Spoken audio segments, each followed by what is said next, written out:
comment live. Be sure to follow the link on the pin in the comment box, and we'll dial you right in. Dialect's running the board. Yeah, fellas, the coronavirus is still on everyone's mind. Everyone's still self-distancing, I guess. Yeah, I went to Walmart today, for example, right? They got these 6 feet lines standing apart from everywhere. Everyone's wearing a mask. They got the stickers and shit. Say it again? I said they got the stickers and shit. Like they mark the floor for you like kindergarten. Yeah, like you getting on a roller coaster, you know what I'm saying? Like this is the beach, yeah. Footprints into the beach, you know what I'm saying? And then, it's kind of creepy because, what I'm saying, at this stage, everybody has a mask on, you know what I'm saying? Walking through the except for me. Except for somebody, yeah, except for the carrier. But it's crazy. It's crazy, and not only, do you see, like, say the sign of the new times, the new normal. I mean, you can hear it in the lyrics as well. I've seen some of the most phenomenal lyrics based on coronavirus. Have you guys seen any smooth lyrics related to the corona?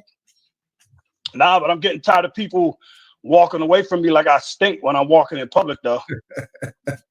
Yeah. I actually got a nice hazmat suit. You should see me when I walk into the building. Yeah, you paranoid, bro. Yeah, I saw one that I liked, though. It was a dude that was that he remixed the Isley Brothers song "Contagious," where he was telling this girl that she contagious because she might got the coronavirus and shit like that. So that one was cool. Then also this cat from Harlem did a joint called where he flipped the Biggie song 10 Crack Commandments into the 10 Corona Commandments. Yeah, that was fire. Yeah, that was hot. Yeah, I don't know. I feel like that's wave riding, so I don't know.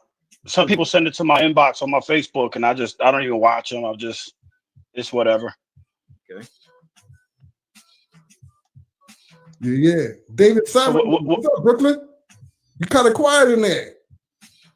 Yeah, man. Like I said, I'm going through early Still depression. Quiet.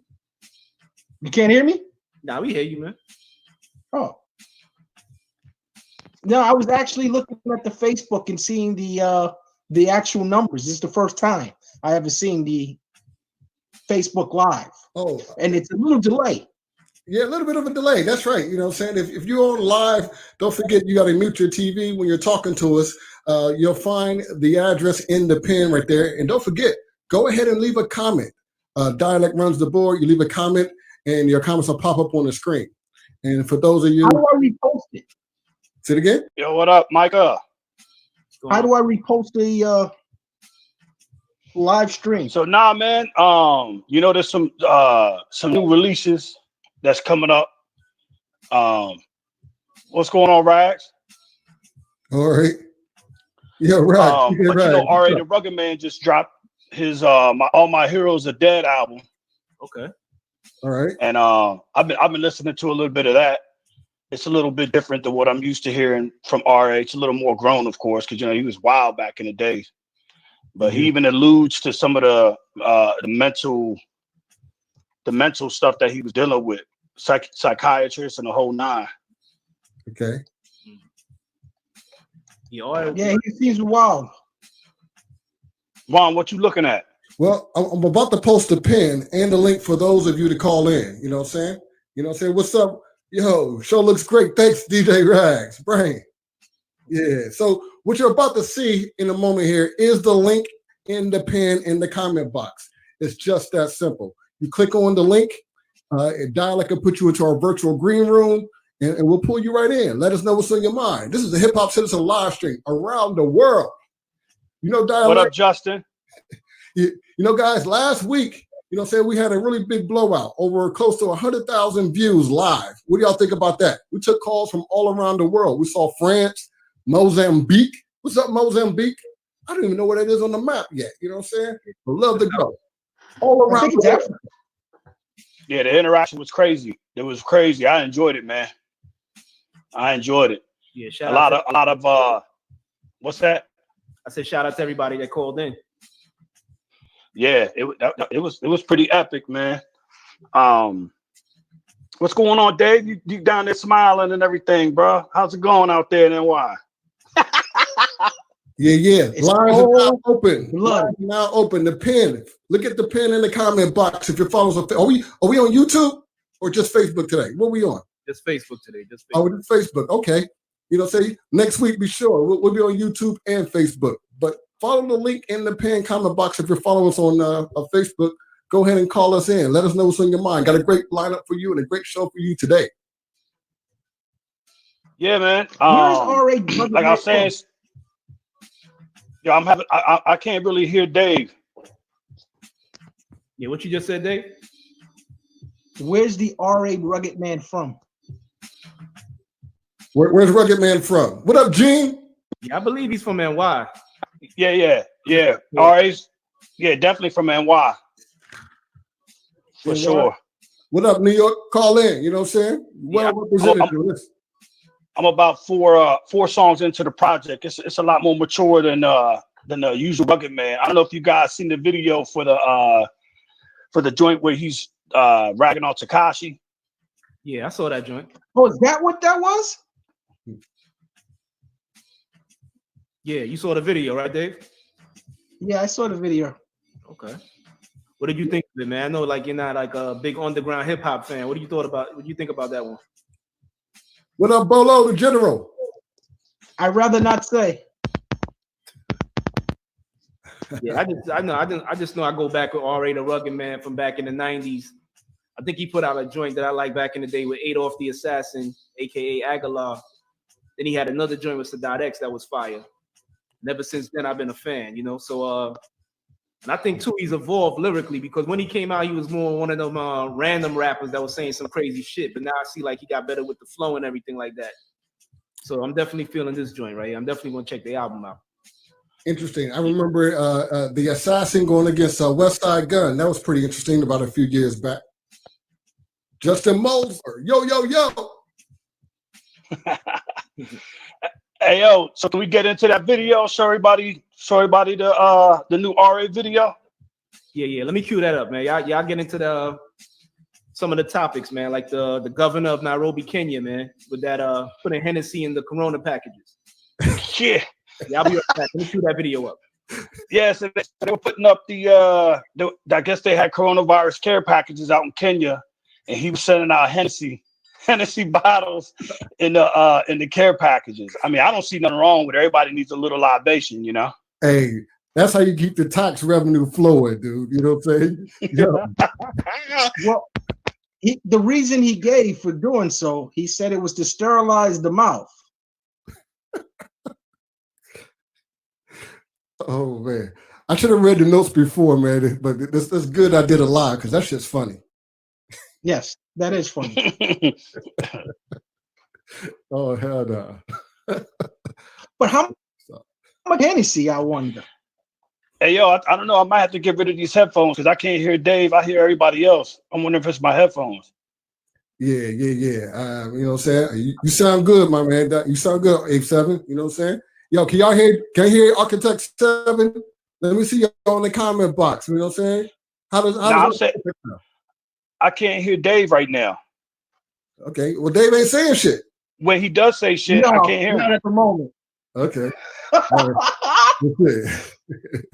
Yo, Dawan, you're sick. Hey, but yeah, so I guess apparently, like the dude's on the fire, man. Dude from Kenya's on the fire for throwing up the Hennessy bottles. And I mean, what's the difference, right? Over here, they made ABC stores essential. So hey, you know he sent it to him. You know, he sent it to him instead of making you go get it. All right. So for those of you who don't know, ABC stores in Americas and some parts of the countries are liquor stores. That's where you go get your liquor stores. In some parts of the country, the liquor stores are ran by the state.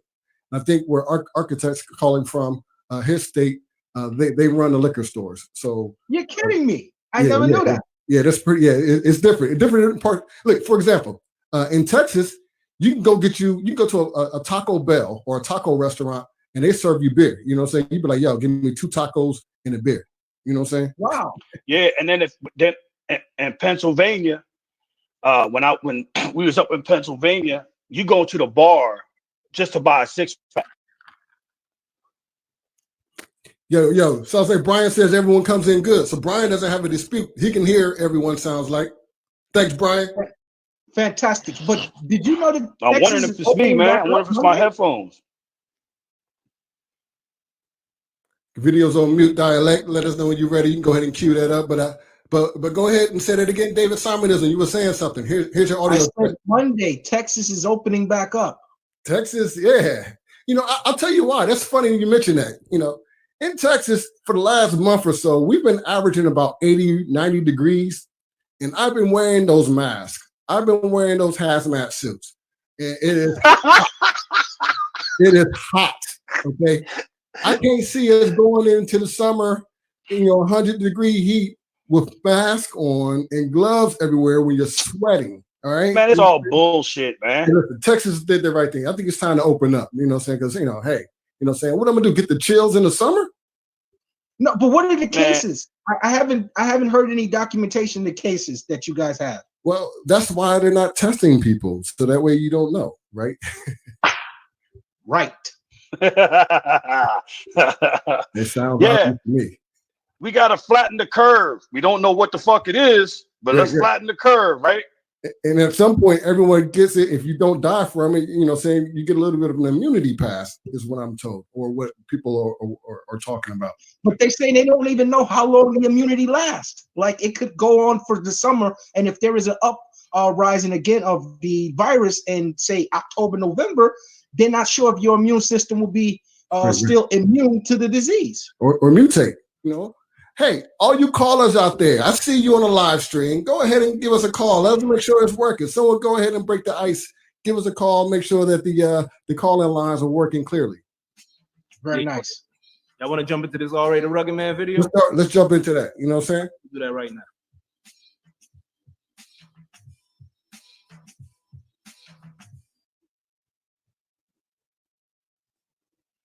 You're a scumbag. Come on. R.A.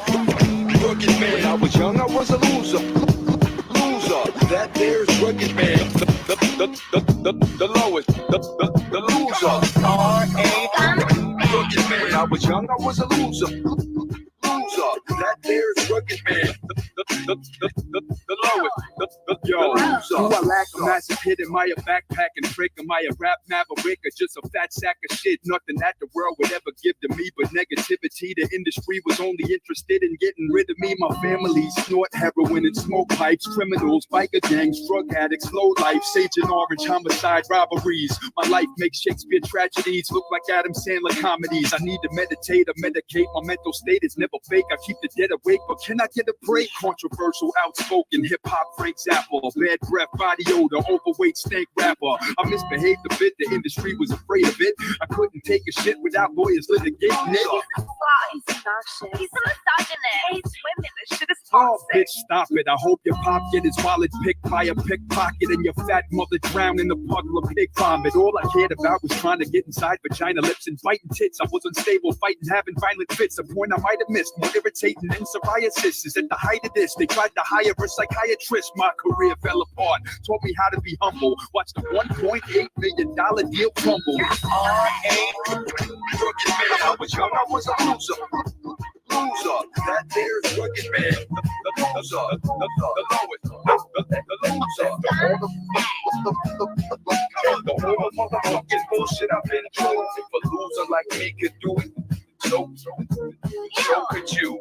The loser. Since my daddy pulled it out and my mama's drawers dropped, I came out the pussy losing. I was a born flop, flim flammed. I've been banned, I've been panned, I've been kicked like a tin can, a tin man standing in quicksand. 20 sukiyaki, days of who's Illuminati, 90s New York City, Rudy Giuliani. Watch me every day, life just ain't working. Contemplate a bullet through my head, my brain on the wall squirting. Whoopie say Rugged Man is so adorable. I'm like I'm wretched and I'm gross and worse than a Trump deplorable. I'm over, emotional, broken, hopeless, and done. In the mirror, suicidal and holding and loaded.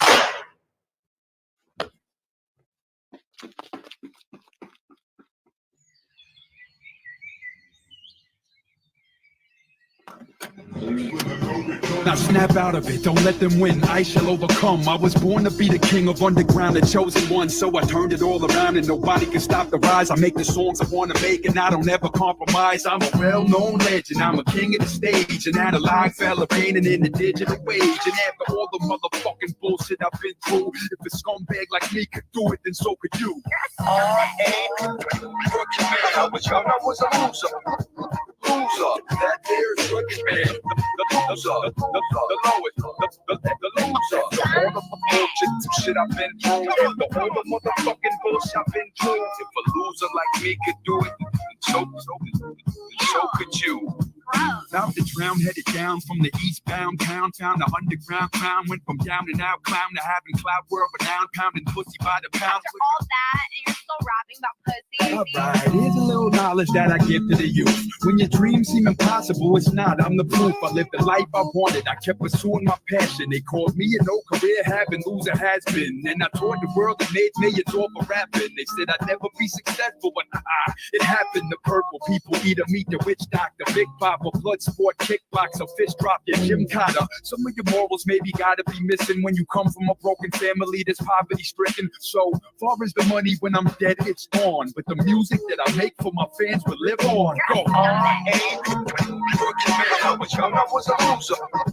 That there's rugged man. The loser. The lowest. The loser. The whole motherfucking bullshit I've been through. If a loser like me could do it, so could you. Loser. Now they call me legend. Look. Now they call me legend. Look, the legend. Now they call me legend. Look, the legend. Legendary. Loser.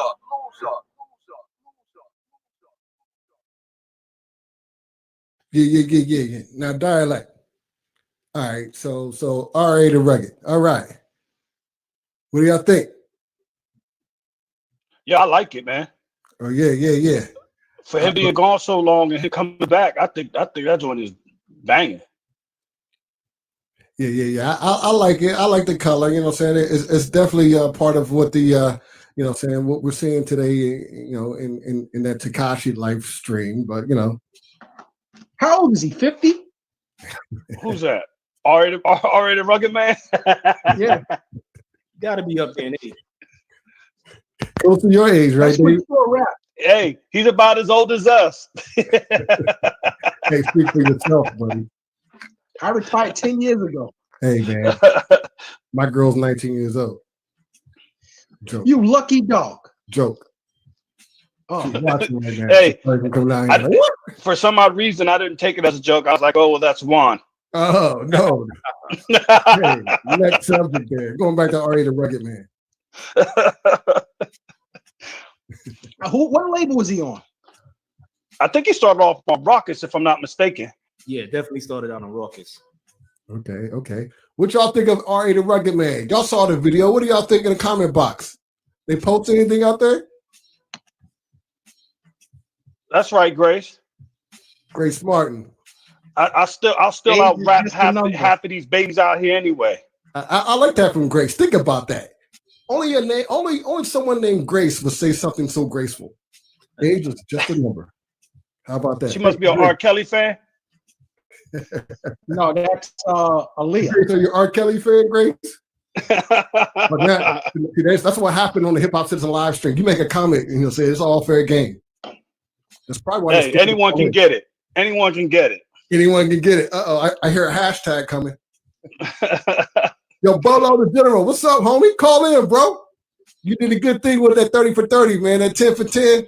That's a hey, DMV is killing it right now. DMV. Hey, look, DC, Maryland, Virginia's got it going on, bro. And Bolo got the Feed the Culture mix show, and they're doing the 10 for 10 battles. Man, you're getting to see a lot of heads put in the mix that if you ain't been around for a minute, man, we got a lot of skill set out here. Oh yeah. You know, it's not really just a number when you're trying to relate to a group, especially a demographic younger than you. And RA, that approach that he just had was obviously an attempt to reach the what is that kid's name? 6ix9ine core audience, which is pretty much teeny boppers in young 20s. Oh yeah. You think he was trying to reach him? Well, and why would he dress in that garb if he wasn't? But why would he shoot him so? Because he hates the fact that he has to go through those measures to be a part of a young genre of music. It almost is. Going to the comment box. Brian says RA is dope because he's never being afraid to be himself. He's called himself out in the video. Self-reflective concepts are humbling and dope. Thank you, Brian, for the comment. I don't see the difference between him and Vanilla Ice, to be honest. Oh, this fucking guy. Come on, Dave. Come on now. Hey, I was going to say Tekashi 6ix9ine. I was going to let's call it. I mean, he's definitely going after that fan base there. I don't know, but how y'all feel about, like, you know what I'm saying? Like, I guess I'm going to say older MCs kind of taking these subliminal shots at the younger cats. What y'all think about that? Well, I think I already said my piece last week on that, man. I'm at a point now. I'm over that, man. You got to let these guys get what they get. There's so many outlets for us to reach into. I have no business even putting anybody down for doing whatever they do. That's just, if I don't like it, I'm not going to listen to it. And it's just that. And it's not that I don't like the person. I might not like the style of music they do. I'm done. That whole angry old man shit is for the birds, in my opinion. Right. The fact that you do realize if RA using his pulpit, his bully pulpit against a younger MC trying to establish themselves in the game, it's almost as bullying the individual.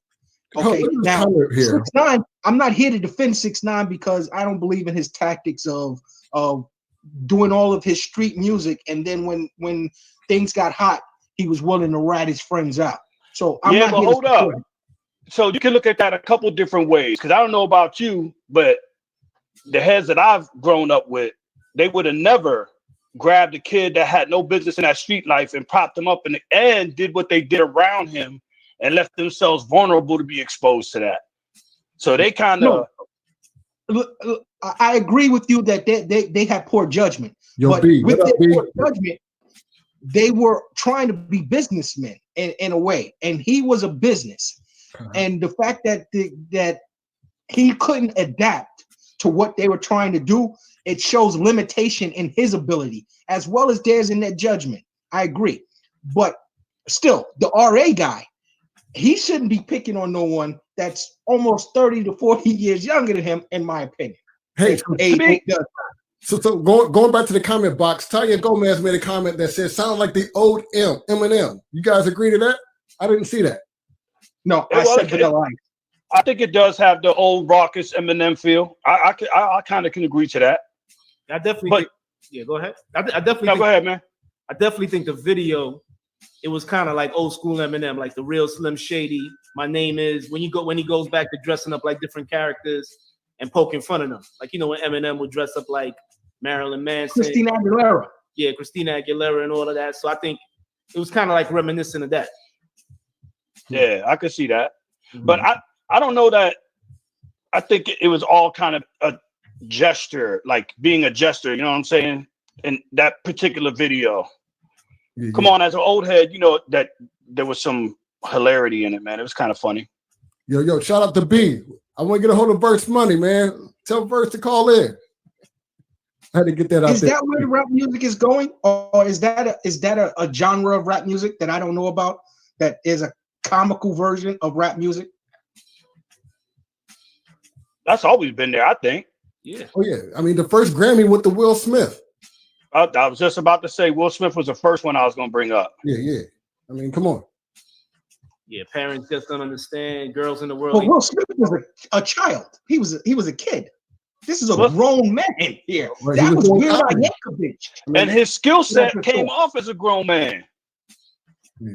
Say again? I said his skill set, it does have a Weird Al feel. I agree to that. Mm-hmm. But his skill set is a grown man skill set. I was just telling the fellas, I'm probably like on song 4 of the album. And that's probably the most immature song in the whole joint. Okay. Right. See Okay. that? And if you follow them, if you follow RA, a lot of what he mentioned was a lot of the shit that he went through and who he was at a certain point in time too. But okay. Yeah. Just want to remind everyone in the comment box below, in the pen, go ahead and give yourself a call in. Don't be shy. Don't be scared. Just live. Hip Hop Citizen Live worldwide. Yes, I know y'all. Hey, anybody out there, just since we're sitting here, since Bolo's on the stream, make sure they go check out that Feed the Culture. Look him up on Facebook. Look up Bolo. Yes, Feed the Culture. What's good, Bolo? Yo. Yo. Love. Feed the Culture. Hashtag Feed the Culture. Hell yeah. Love. Yes. I got my man Chaz, DJ Chaz in the building. For sure. We out here live from Northern Virginia. Yeah. DMV's been killing it lately. Huh? The DMV's been killing it lately. I love what y'all guys are doing with the 10 series on IG. Oh man, we got some rappers out here, man.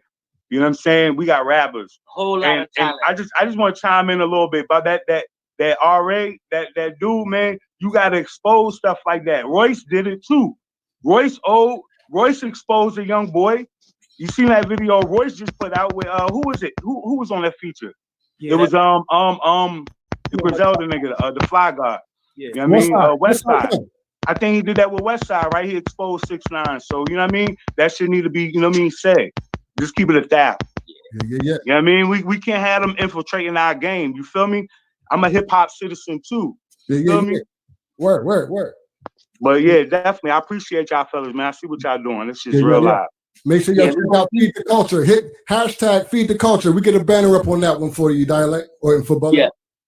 I appreciate it. Definitely, man. Yeah, man. We giving all the artists out here, man. We spending all the Northern Virginia artists. You know what I'm saying? Feed the Culture Mix Show at Gmail. You know what I mean? All the Northern Virginia artists, just, you know what I mean? Yo, we providing the platform. Huh? Yo, give them a flavor. Tell some of the artists that you have. We saw Bucky Dollar, M. Yeah, Bird. oh man. For sure. This card for the 10 for 10 series, we opened it up with Metro P versus Doss Rowley. Okay. Now that was the first matchup. If anybody's seen that was heat. You know what I'm saying? It was real good. Then after that, what we had, Did you listen to 6ix9ine before he became the infamous snitch? Yeah, I did. Cause I mean, look, I got kids, right? My kids rap, so I'm in the culture. Like I like the young boys' music. You know what I'm saying? I ain't gonna lie. I knew what it was. He was definitely, but he was making music, and it was a new wave of drill that was coming out of Brooklyn. You feel me? So yeah, I did listen to his music. Yeah. There was a lot of people coming out of Brooklyn at that time. Like listen to the wave now. You feel me? That Brooklyn movement was already coming. It started with Bobby Shmurda and all of them. You feel me? So it was really before Snitch 9. Ooh, right. That's a great name.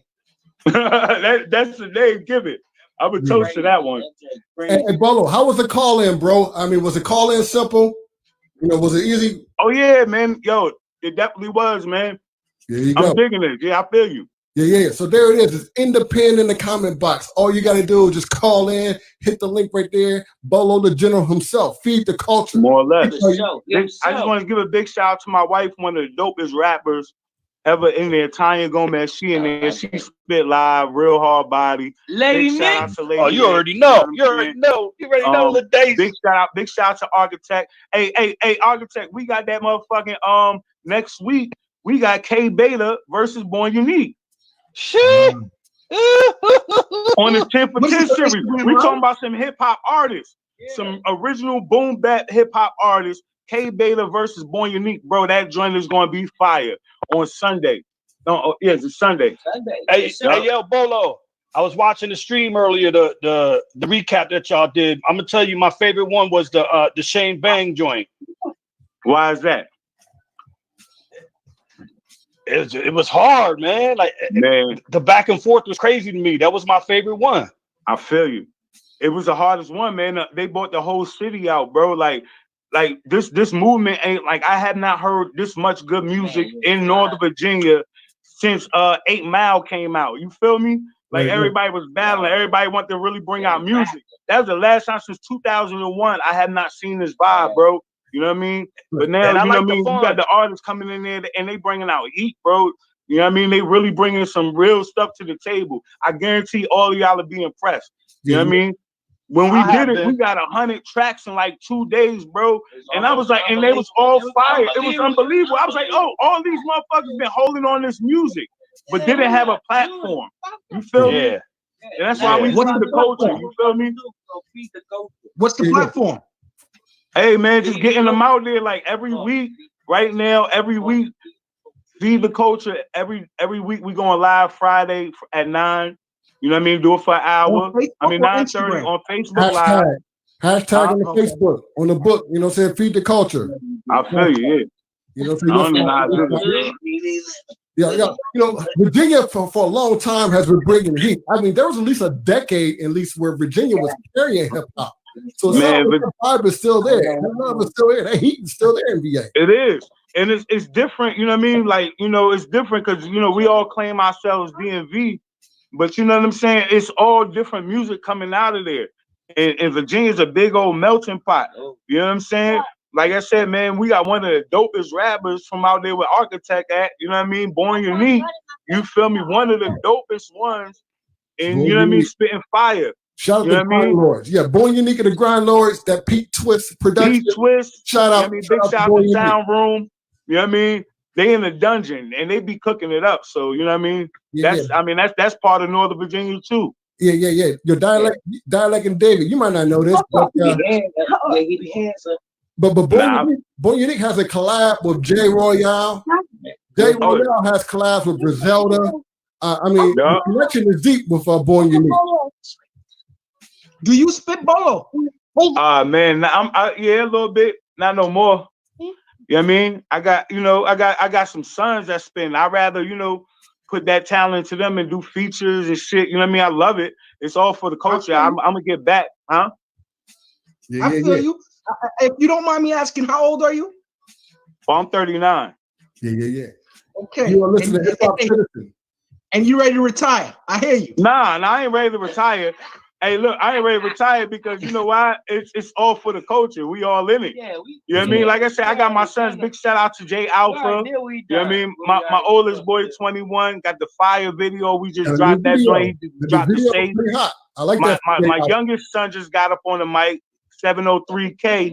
You know what I'm saying? He got the Wolf of Sheep video. You know what I'm saying? But yeah, you gonna hear something. You gonna hear that pain. I'm gonna bring it. Definitely. Yeah. Hey, be sure to send us a link, Bolo. We'll put that on the air. I appreciate it, bro, all the time, man. Love. Yeah. Hey, yo, you know what I like, Bolo? What's going on with that whole thing? I like the camaraderie that's being built, man. I'm watching guys. Yeah. There's a little shit talk here and there. Yeah. But I see a lot of pandering too, man, and I appreciate that, man. And you know what I appreciate? I appreciate the viewers. You know what I'm saying? Because it's for a long time we've been clashing as rappers. It's always been rappers knowing who the rappers are. You know what I'm saying? Now it's time for us to show the viewers or the people that we got music. You know what I'm saying? And that's what it's all about. Not only that, but I hear somebody in the background talk about having respect for each other. Exactly. And that's where it's at. Like, that's the only way we're gonna come up. That's why we always getting shut out of venues and all kind of stuff. Because we don't respect each other, man. Yeah, Bolo. So you got a hype man. You got a hype man behind you. That's what's up. Yeah, that's my DJ. Yeah, DJ Chance. Hey, he spent with us every Friday. You know what I'm saying? You know, he do the feed the culture. Known this cat since we was youngin'. So yeah, I ain't gonna get back in. Hey, leave it up there. Hey, I just let you. Hey, I love y'all. We gonna spread all this love. Yeah, man. We up in here, man. We just did the feed culture, man. We just did the joint. Like I said, man, we had a lot of hot battles. The 10 for 10 series. A lot of dope MCs. Pretty dope. You know, I can guarantee y'all will like it. You know what I'm saying? But there's a lot of, you know, when y'all filming the recap show, man, y'all gotta practice social distancing, bro. Yeah, I feel you. Hey, but you know what you got? You know what we got to practice first? Put in what we got to put in our bodies, the right things first. Because no matter what mask you got, you know what I mean? You got how many masks and gloves you got to take off, man. But every day you got to take them vitamins and drink your soursop bitters. You know what I'm saying? And eat drink some your triple IPAs. Yeah, and get tequila. Hey, Bolo, did you hear what the Kenyan president said? Hey, Bolo, did you hear what the Kenyan president? Not yet. Huh? Did you hear what the Kenyan president? What was it? What was the architect? The Kenyan president was giving out Hennessy. Giving Hennessy out with the Corona care packages. Who?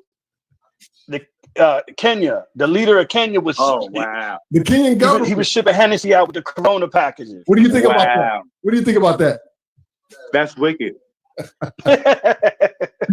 That's wicked. You should have had some tequila. It would have been good. Bolo the General, everybody. Give a big shout out to Bolo the General. Feed the culture. I appreciate y'all, man. Facebook. Check it out. Definitely. You know what I mean? Y'all holler at us. Feed the culture, man. We feed the culture. Y'all feed the vultures. You know what I'm saying? We're going to keep it real on this side with that real hip hop. You know what I'm saying? Yeah. No doubt. Give a big shout out to RO for me. Hey, if you don't mind. Yeah, man, definitely, man. RO in there doing this thing real quick, but you know what I'm saying? He on the line, everybody hitting him. You know what I mean? That nigga's like motherfucking Michael Buffer right now and shit. You feel me? So and Don King at the same time. So he doing this thing. Big shout out to RO. You know what I mean? So Bolo, are you guys looking to get deals? Major deals? Are you looking to get major deals? Major, I mean, I think anybody can be major is with the right networking. You know what I'm saying?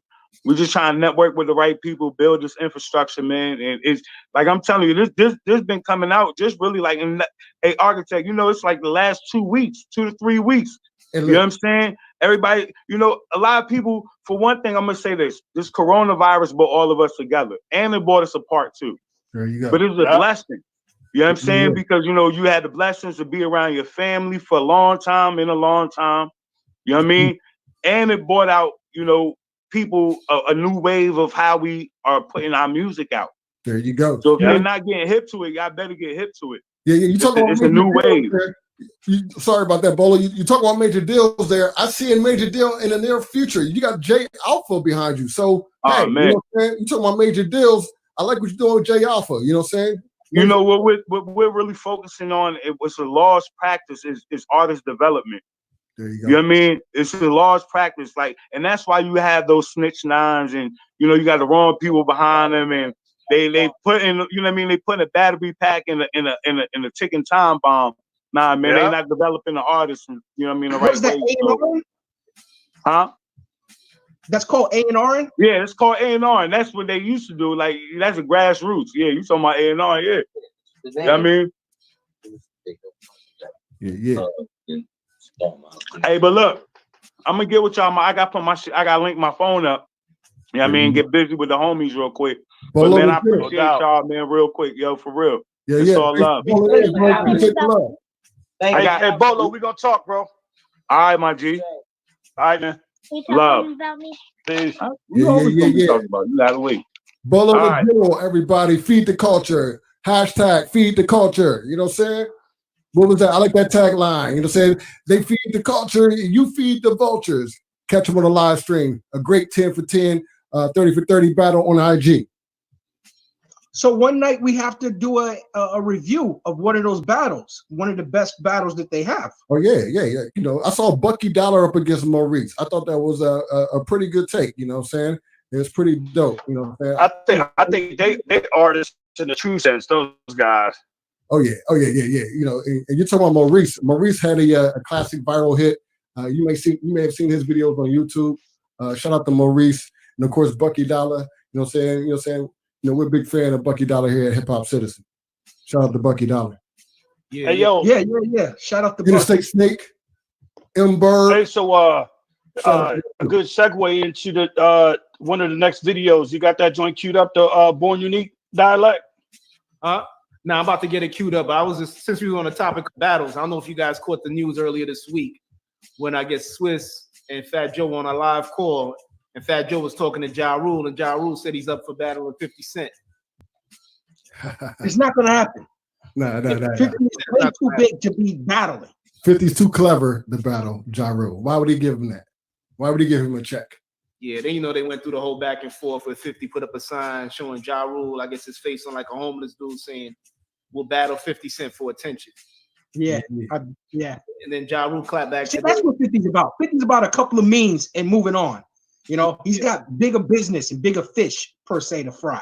Yeah, then Ja Rule clapped back with a meme of 50 Cent with a rat face on him.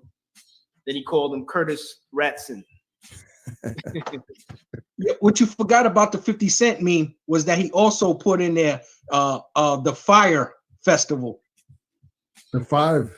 Oh yeah. Yes, hashtag Fire Festival. That's the festival that Ja Rule was a part of that he was sued for. Oh, okay. Yeah. What do you think about a 50 Cent and Ja Rule battle? All you out there listening on the comment box, go ahead. I could fucking care less. There you go. That's where I'm at with it. I don't give two shits about a 50 Cent battle with Ja Rule. That shit. Look, I like 50 though. So let's keep it 100. I fucks with 50. 50 gets in people's heads. But Ja Rule, that's not a battle to me. I'd rather see 50 against Jay-Z, 50 against Dre, 50 against Eminem, 50 against Griselda. I like to see that.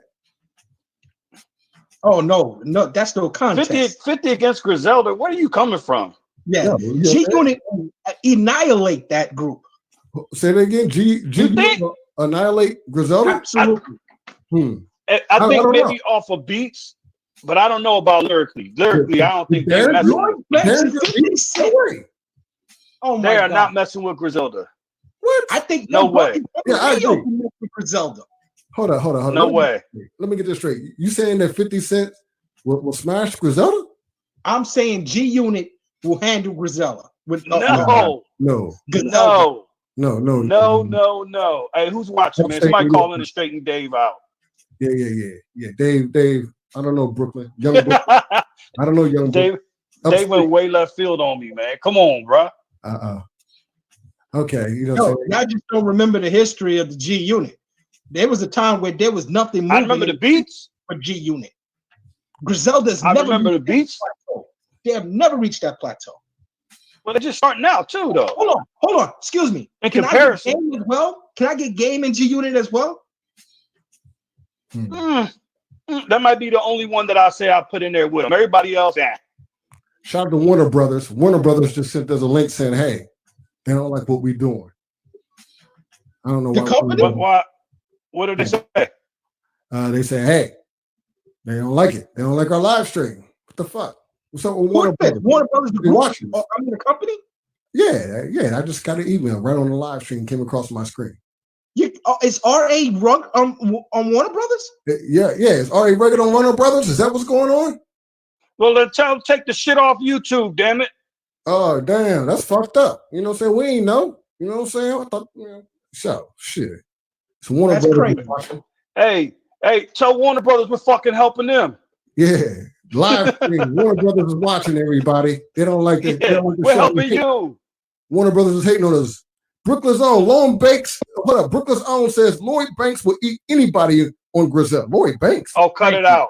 Cut it out. Tell Mike Tyson to holler back. He got jokes, Brooklyn. Call in. Brooklyn's own, call in. You talking shit. Call in. Use the Brooklyn's own. Yo, straight up and down. At the early aughts, G Unit practically was the game, the entire industry. I mean, they were the party music, they were the videos, they were the concerts. It was moving. Griselda has not reached that plateau. But what this, so hold on. That's cool. They had a lot of commercial success. Woo. Yeah. Woo. Yeah, they Griselda. I'm talking bar for bar. Yeah. Well, 50 Cent, oh my God. Oh man, starting something. I don't know. 50 was hot to me. All right. So Dave is scared out in Brooklyn. He's scared of them Queens cats, man. You know what I'm saying? You scared. You got to defend Queens. I get it. I'm defending New York, NYC. But I'm also saying with the game involved, it's no contest. Yeah, where's Dialect at? I know Dialect has something to say about this too. I'm sure there's probably something technical, man, on the streets. So Warner Brothers probably booted them off real quick. Warner Brothers, man. Warner Brothers is hating on us. You know what I'm saying? You know what? That's kind of funny because last show tell Warner Brothers call up. real talk. I mean, the last show we had, show 4. I mean, we heard from Swiss Beats, Timberland. Shout out to Swiss and Timberland. Like, yo, we're just trying to help out. You know what I'm saying? Let's do a partnership. We heard from everybody. Universal. Everybody was calling us. What did they say? Yo, they said, stop playing my shit. They said, stop. Cut it out. You kidding me? Yeah. They watching. You know what I'm saying? The whole world is a police state, man. Hip Hop Citizen. The whole world is watching Hip Hop Citizen. They might try to kick our door down because our screens are too close. Yeah, but you're in VA, he's in Dallas, I'm in Brooklyn. Distancing can't get any further.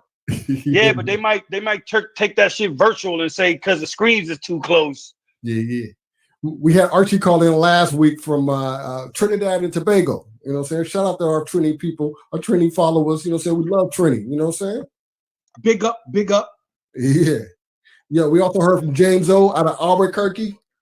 It's Major out of Jersey. And my man Furious Supreme out of Florida. That was pretty dope. You know what I'm saying? Yeah. Hey, so you know Born got a new album coming out, a new project. Oh, yeah. Born Unique, you know what I'm saying? We got to get Born Unique on the show. You know what I'm saying? We've mentioned his names too many times. Born, if you out there, call in, fam. You know what I'm saying? What's up? You know, so you get Born out there. Born's doing his own thing. Yeah. I saw Born on IG in the studio with M. Berg. You know what I'm saying? I wonder if they cooking up something good over there. Well, I think M. Berg runs out of there too. What do you mean? Say that again? I think he records out of there. Okay. All right. So that's how that happens all the time. You hear that in Atlanta all the time. You know what I'm saying? Heads running to the 6 studio. degrees of separation, baby. Yeah. What we do? Okay. Yeah. A big shout out to B. You know what I'm saying? My homie B, man. It's been a while. How the fuck you call in, B? Look in the pen. There's a pen. Hit the link in the pen, B. And all you at got the bottom, man. Yeah, at the bottom of the text box. You know what I'm saying? You know what I'm saying? If you're on the Facebook, there's a pen there. Just hit the link on your cell phone or your camera. Hey, yo, so Dave, what's going on out there as far as the lockdown up there, man? They got y'all, they checking y'all's papers and shit? We'll be quarantined until May 15th, where a lot of other states will be opening in May 1st. Yeah, they just kicked us up 2 weeks too. Oh, so May 1st you'll be opening? Nah, they kicked what, to May 8th. Oh, May 8th. Okay. Yeah. Well, there's been a lot of reluctancy in the elderly wanting the states to be reopened because they are the most vulnerable. They're saying that it might be a little too soon since the death tolls have not decreased. Like they're still in the high triple figures, 700, 600. We're at 30,000 in the U.S. right now in the last 40 days. 30,000 deaths in the U.S. Man. Oh, it's up to. Well, of course the number's gonna be up when they taking everything and throwing it under the COVID-19. Like, hit by a car, COVID-19. It's funny you should mention that. Wuhan just gave their final total on deaths contribute to the COVID-19. Earlier, they was saying it was 24,000. Now it's up to 32,000. So and you know it's more than that. Yeah, you know it's more than that. Brought to you by the government of communist China. In fact, right on the heels of that, you know, there's a let me see. They opening an investigation because now remember how everybody's been saying that shit came out of a lab? Yes, they got Wuhan. Yeah, there's an investigation underway right now saying that shit leaked out of a lab, baby. Yeah, because the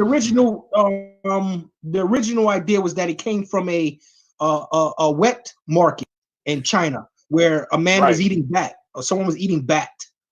What happened to dialect on the boards? I see Ro. He says Griselda is why hip hop is back. And Brooklyn Zone said Banks got bars. You bugging? I don't know. I think Brooklyn Zone is bugging. You see, you know what the key component of finding out if there was a lab involved? The economy has suffered so much. America wants to sue somebody. They want accountability. from somebody to try to recoup some of this $2.2 trillion they gave away. Now, we wouldn't get any money from China. Oh, they're gonna recoup it. Yo, you think they lost? You think the power structure lost money? You really think they lost money? With the distribution, what do they call them? The stimulus checks. Yes, they created that money to give that money away somewhere. They got to get it back. They already got it back. Soon as look at how much they gave away versus how much they got. The economy is stopped. Where's the earnings? Whoa. Bring that back, architect. How much they give away versus how much they got. They just print money. It's called inflation. They're inflating. Yes, exactly. And for them to account that of inflation, they have to get some financial somewhere. Now, I'm not saying they would receive anything from China, but we owe so much to China, and we would like to take that 2.2 off of the books. Yo, bro, China is our daddy. China is America's daddy. We would like to take that 2.2 off of the books. We owe daddy. Hey, I got a question for you guys. Brooklyn Zone, he's going back with Banks. He's in with Banks, dude. You in the bank? Yo, Brooklyn Zone, call in. What's this fascination with Banks, man? Come on. I haven't heard. Banks was a real top-notch rapper at a period of time in the early aughts. No, nothing taken away from him. Okay, look, I'm not going to discredit Banks at all, right? I give you that. But son, he's saying that Banks, you know what I'm saying, Banks, anybody from Griselda? Yo, the freestyles that Banks did were top-notch, yo. I'm telling you, those freestyles, Griselda has not reached that plateau yet. Damn, hey, man, y'all got to stop living in the past, man. New York. It's not living in the past. Come on, We're New York. doing a comparison. That's all. Oh, no, New York. I'm not looking for any G-Unit records right now. This argument right now, baby. This argument right now is like, who was a better basketball player, Oscar Robinson or somebody right now? Like, come on, man. So you don't think Michael Jordan transcends as the greatest basketball player ever? Not in my opinion. See, he has one of those ever floating opinions. Yes, he's wavery on everything. Yeah. No, listen. You got to understand, the NBA is a marketing machine. In the time that Michael Jordan was balling, Magic and Bird was initially, before Jordan came along, was the key components that made the NBA run. Before them, the NBA was about to crash. Okay, when they were aging, they had to dump their money into the next great thing, and that was Michael Jordan. So they built Michael Jordan. They built that. Like, there's a lot of money that went into making Michael Jordan the greatest. You know what I'm saying? It's all marketing. Who's selling sneakers 20 years after they retire, like Michael Jordan? Yo, you going from sneakers to playing on the basketball court? Which one you want? We're talking about popularity. We're talking about institutionalized greatness. And there's my point. Institutionalized greatness. You just proved my point. Michael Jordan is Benjamin Franklin on a $100 bill. There is no NBA player that can touch that. Michael Jordan was the best marketing scheme to ever be done in the NBA. I think Larry Bird was. Right after Michael, you notice when Michael Jordan left, they didn't really have much. So then now that's when they went to every team's got an all-star set up. What are you kidding me? Franchise player. Excuse me. Right. Shaquille O'Neal is a huge phenomenon. After Mike retired, it was all Shaq. No. If you look after that, they started spreading the wealth out because they recognized that if they put all their eggs in one basket, when that one basket runs dry, then what you do. So now what they did was they switched their marketing up to say, we need to put a franchise or all-star player in each market because that's more profitable. There you go. Okay. Hey, Brooklyn Zone, hold up real quick. Brooklyn Zone, give us a call in. What's up with you and Banks, man? He really thinks. Man, I'm over Lloyd Banks. Bye, Lloyd Banks. Yeah, I'm somebody fucking West Side Gun or Griselda right now. You know what I'm saying? Mr. Fundamentalist, Tim Duncan. He was nowhere near the popularity of, say, Shaquille O'Neal, Ivan Iverson, Allen Iverson, or any of those. But he got his rings, though. Yo. Welcome. That's my point exactly. Allen What's the word? supersedes what up, any popularity. What's so much? What is so much like? Why is the hate for Griselda so strong? I don't get it either, bro. Like. So here's the thing that gets me, right? You know what I'm saying? Lloyd Banks, Lloyd Banks at that time was if not one of the greatest punchline rappers of all time. Like one of the greats. He has touched iconic beats after iconic beats and made all of us not want to freestyle him on him ever again. But when it comes to Griselda, man, they give that vibe and that feel, man. Like the hate don't bro. Yeah. Griselda put you in that time capsule when everything was, saying that original hip hop feeling. You know what I'm saying? That's a fact. Like it gives me like Griselda gives me that Purple Tape, Reasonable Doubt, Illmatic. You know what I'm saying? It gives me. But those albums had hits. I haven't heard a hit yet come from them. What I mean, the thing about it is, are you really looking for a hit from Griselda? Yeah, that's all I'm looking for. One. I mean, but you're not. What's a hit? Like, what's a hit? Something that goes on radio 100 times a day that everyone's enjoying, and it makes a tremendous effect in a video. Whoa. What's that got to do with 98? If it was 98, yeah, I mean they probably could get a hit on there, but ain't nobody. Hey, hold on. Trying to listen to them. This logic, Dave. This logic about hits. That's like saying because Tekashi 6ix9ine was blowing the hell up, he's some lyrical mastermind that you can put in a battle and have him go up against people. Sales don't mean shit when you're talking about skills. That's just my opinion. Okay. Like radio's a metric. That's a metric. So you're saying that there are no more hit makers that have skills.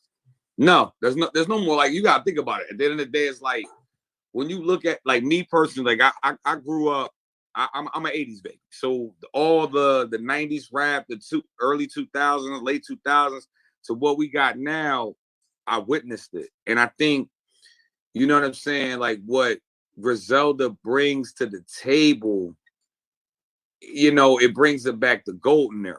You know what I mean? And also at the same time, like them, messing with a major and Interscope and also with Shady, you know what I'm saying? You would think they would have a hit, but you know what I'm saying? My point exactly. Huh? My point exactly. But what's that? What's the hit got to do with a battle? No. Okay. We're saying that the hits of G-Unit has established themselves worthy to be respected by anybody that comes up there saying that they're hot. Which version of G-Unit? Then they can get respect. Which version of G-Unit? Because it was two of them. Whoa. I'm talking about the one with Game. The one with Game. Look, I can tell you what the beef is about. I can tell you what the beef is. I can sum it up for you right now. You know what this beef is with Griselda? It's the fact that these cats are from upstate New York and not from the city. And that's what the real beef is about. New York ain't liking that. Oh, he's going. I mean, so Dave's going. If you really want to get even deeper with it, like, all right, in New York right now in the underground scene, who we really giving props to? We giving props to, hopefully, big shout out to Fred the Godson. Hopefully he pulls through. He putting fire out. You know what I'm saying? That's the 38 Special. He from Rochester. Dope. Been dope since the Green Lantern days on Sirius Radio. Nems. You know what I'm saying? Nems is nasty. You know what I'm saying? Yeah. So yeah, from Coney Island. Shout out to Mims. But it's like, like the G-Unit, like me, my favorite person out of G-Unit will always be Banks. You know what I'm saying? And 50 had a formula for his guys to be successful. You know what I'm saying? He had the formula. They was, you know what I'm saying? They was more so, I feel personally they kept themselves from being greater because of their work ethic, because Lloyd Banks got some of the most best mixtape material of all time. Absolutely. But he ain't take advantage of shooting visuals and stuff. Because see, like the thing about this underground game, you can apply the same tactics and methods that these underground cats that want to be commercial, but flip it in your favor and still do what you need to do. I mean, that's I agree. It's guerrilla warfare right now with the internet and everybody's out there becoming a star. Right. That's where a lot of the talent is coming from, out of nowhere. Well, we are in the DIY era. You know what I'm saying? Because you got to think about it, like with all the capabilities that we have with like TuneCore, Spotify, DistroKid. We didn't have that. We didn't have that back then when we was coming up in the game. If you you got to think like the way of distributing your music now is much easier than what it was 5 years ago. Because in other words, everyone's flooding the market. It's just so much material out there, you know what I'm saying? And so much heat, you know what I'm saying, that you can't absorb it all. My point is, if a guy like God Bless the Dead, Pop Smoke can come out of nowhere and dwarf what those guys been doing for the last 2 to 3 years, it just says something. Tyrants. Well, I think with the Pop Smoke thing, you know what I'm saying? I think with that is just coming with the times. And you look at the age range.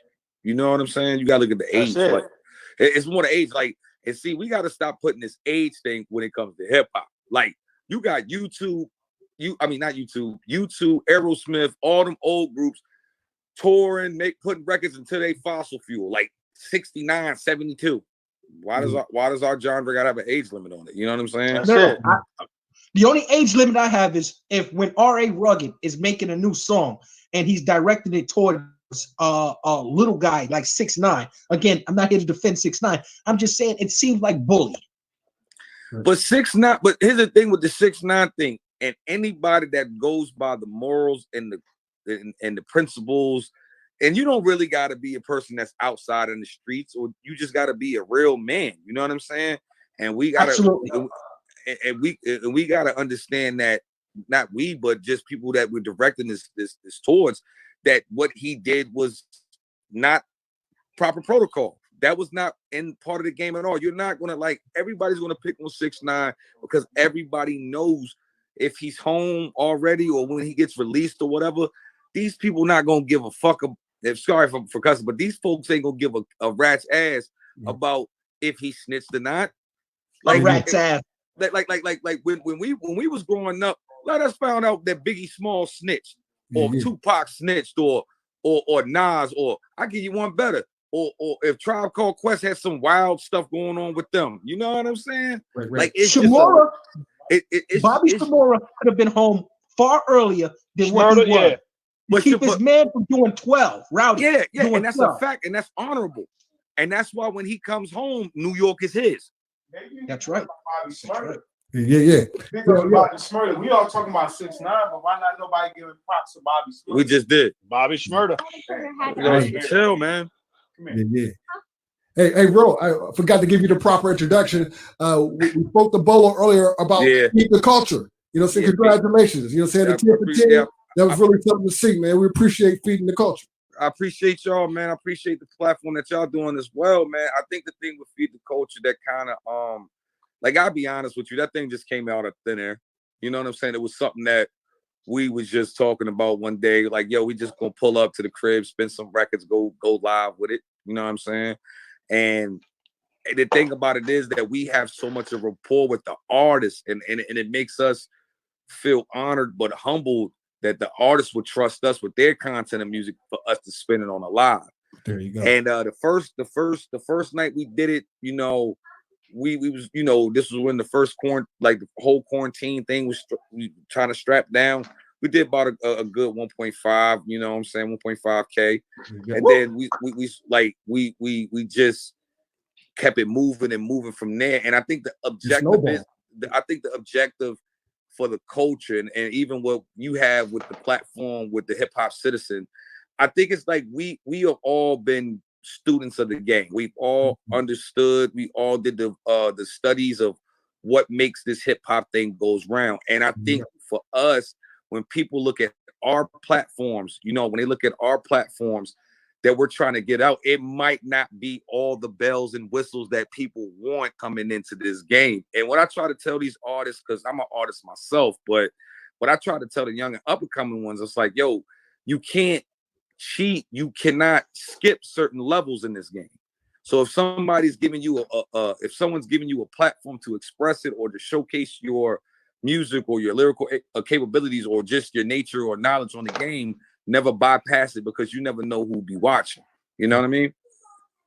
And I think a hit is one of those stepping stones. I agree. But fuck hits. The thing with the hit. So check me out, right? Right. So you can, if you not, let's say, if you deal with a label, right, and you got a hit, or if you independent and you got a hit that's reaching that level, Griselda, the difference in what you making ain't that much different because the middleman's gone at this point. And that's true. But the thing with Griselda, what everybody gotta understand, and I don't think my man David got it. Like David not like sold on him. Let me tell you something. Griselda, anytime Westside Gun says anything about dropping his merch, it's gone in 15 minutes. The whole capsule is gone in 15 minutes. The actual stuff is getting resold for double the price on eBay. I remember I got hip to Griselda when they did Hall and Nash, the original, like the Hall and Nash mixtape. And this is when, and then I ended up downloading a Conway the Machine mixtape called 50 Round Drum. So when I saw that it was a 50 round clip of just music and freestyles, and this was back like 2015. So I've been a fan since then, but then I watched how they move very strategic. So at the end of the day, they might not get hits, but they gonna still get their money somewhere else. Because it's all about a money grab. It's not about a cultural evolution or a cultural uprise. Right. Okay. I can understand that. Right. Because I just think like when people look at Griselda, like people gotta understand, like we're so used to. I understand we can't go to clubs and slow dance the Nas's One Mic and all that crazy stuff because we're so good with it. So we're so much of hip hop fans. But I know when I want to just like I don't want to get I just don't want to keep playing Only Built for Cuba Link. I don't want to keep playing Ready to Die. I don't want to keep playing I don't want to keep playing that. So Griselda is something of the new that brings the old with it. So exactly. So a hit, if you're looking for a hit, you're not gonna get that from Griselda. If you're looking for some good body of work music that's coming out every month, like they're dropping every month. Like Westside Gun just dropped today. That's right. Like 2 weeks ago, Conway and Alchemist did the EP Lulu. Before then, we had the Griselda album, and then before that, you had Hitler Hermes 7. You like they work. But out of all that material, Mr. Aro, sorry to interrupt. No, you got it, sir. None of that has transcended to popularity. It has not crossed over. Now, I'm not saying every artist must cross over. I'm just saying if you want to step into the main arena, crossing over is a top priority. What do you mean? They was on late night. They was on late night TV performing. Late night performing with whom? Jimmy Fallon. No, Jimmy Fallon, bro. And Jimmy Fallon got the roots. They got the roots backing him. So like, yes, he does have the roots. Yes. So you saying they transcended? I can say a lot of that might have been the hype machine behind it. Everybody's saying that they're good, but nobody's heard anything. I haven't heard anything that was good, except Conway. He did a freestyle in LA that was repped. I like the LA. I mean, you talking about the LA Leakers one? I know which one that was. But I'm gonna tell you this much, and I'm gonna get out of this in a minute. But I'm gonna say this: you can't. If you, matter of fact, Mr. David, what is your favorite hip hop album of all time? Ready to Die. So how is Ready to Die your favorite hip hop album of all time, but you can't give Griselda any type of love like that? I'm telling you, New York City cats don't like upstate music. No, that's not true. That's not true. What I'm saying here is that when I started growing up under the hip hop format, the Tribe Called Quest, right, the Wu-Tang Clan, the Nice and Smooth, all of that, and they all were able to transcend, and that's what made them great.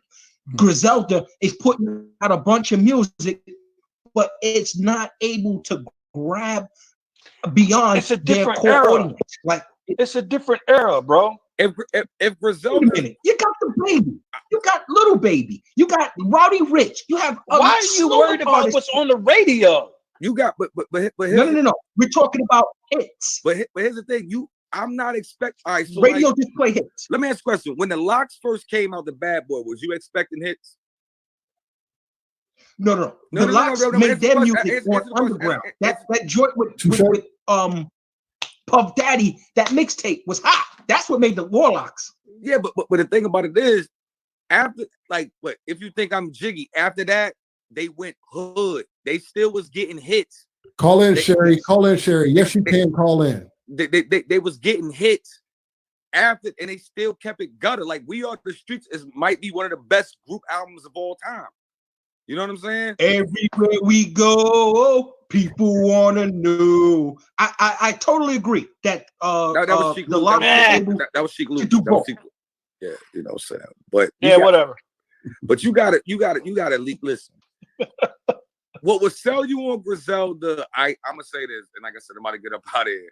But what would sell you on Griselda, if you haven't listened to Tana Talk 3, like you gotta listen to Tana Talk 3. Only thing that's gonna sell them on Griselda is if they move around the block, around the way from them. That's the only thing that's gonna sell them. Yeah. No. You know what's gonna sell me? You know what's gonna sell me? When I hear them make something that I can dance to. Oh shit! He just exposed it. There you go. Right there. But look, man, I appreciate y'all having me on this show, this platform. Feed the culture. Definitely feed the culture. We got the 10 for 10 series going on with the 10 song battles with artists and stuff. So and don't forget, RO had the 30 for 30 season a while back. If you haven't checked that out, hit YouTube and check out all them 30 joints. That was a hell of a move right there. Yeah, it was, and I appreciate that, Architect, because it was just something different. Like it was so bad. It was somebody that jacked the same concept too. There you go. So we're gonna work together in the future. Hip Hop Citizen, feed the culture, man. Looking forward to a class. Definitely. Now I see what's going on. I get what you were saying. Yeah. All right, man. I'm gonna holler at y'all guys. Y'all take it easy. Yeah. Peace, bro. Feed the culture. Right. No doubt. Hello, the general. Hip Hop Citizen. Yeah. I appreciate that organicness. Yeah. Oh, of course. Dialect, you missed a good conversation. I know you're a Brooklynite. I know you have some opinions about those Griselda boys upstate. You know what I'm saying? I guess you were just hiding because you didn't want to get involved in that one. Nah, I was actually behind the scenes doing some work. But I gotta say, it's kind of like I like what they're doing. You know what I'm saying? But I just feel like I think I mentioned this a while ago. It's kind of like they just bringing back something that was already there. You know what I'm saying? But it's good music. I like it. You know what I'm saying? But it's not different from any of the underground stuff I've been listening to the majority of my life. You know what I'm saying? Yeah. It's good. It's good to hear what they're doing, like them, 38 Special. You know what I'm saying? Shay Noor, Ito. You know what I'm saying? I mess with them cats. Yeah, Ito is nasty. Yeah, Ito got a collab with Born Unique, right? Yeah. So we're bringing it back to Born Unique again. Correct. I'm saying I mess with all them cats. You know what I'm saying? But it's like I've been listening to this style of music for years. You know what I'm saying? So it's like it's nothing new to me. Am I a fan? Definitely. As far as like the G Unit being better than Griselda, I just got to say one thing, man. 50 was on that What Would Sheen Gun Do out.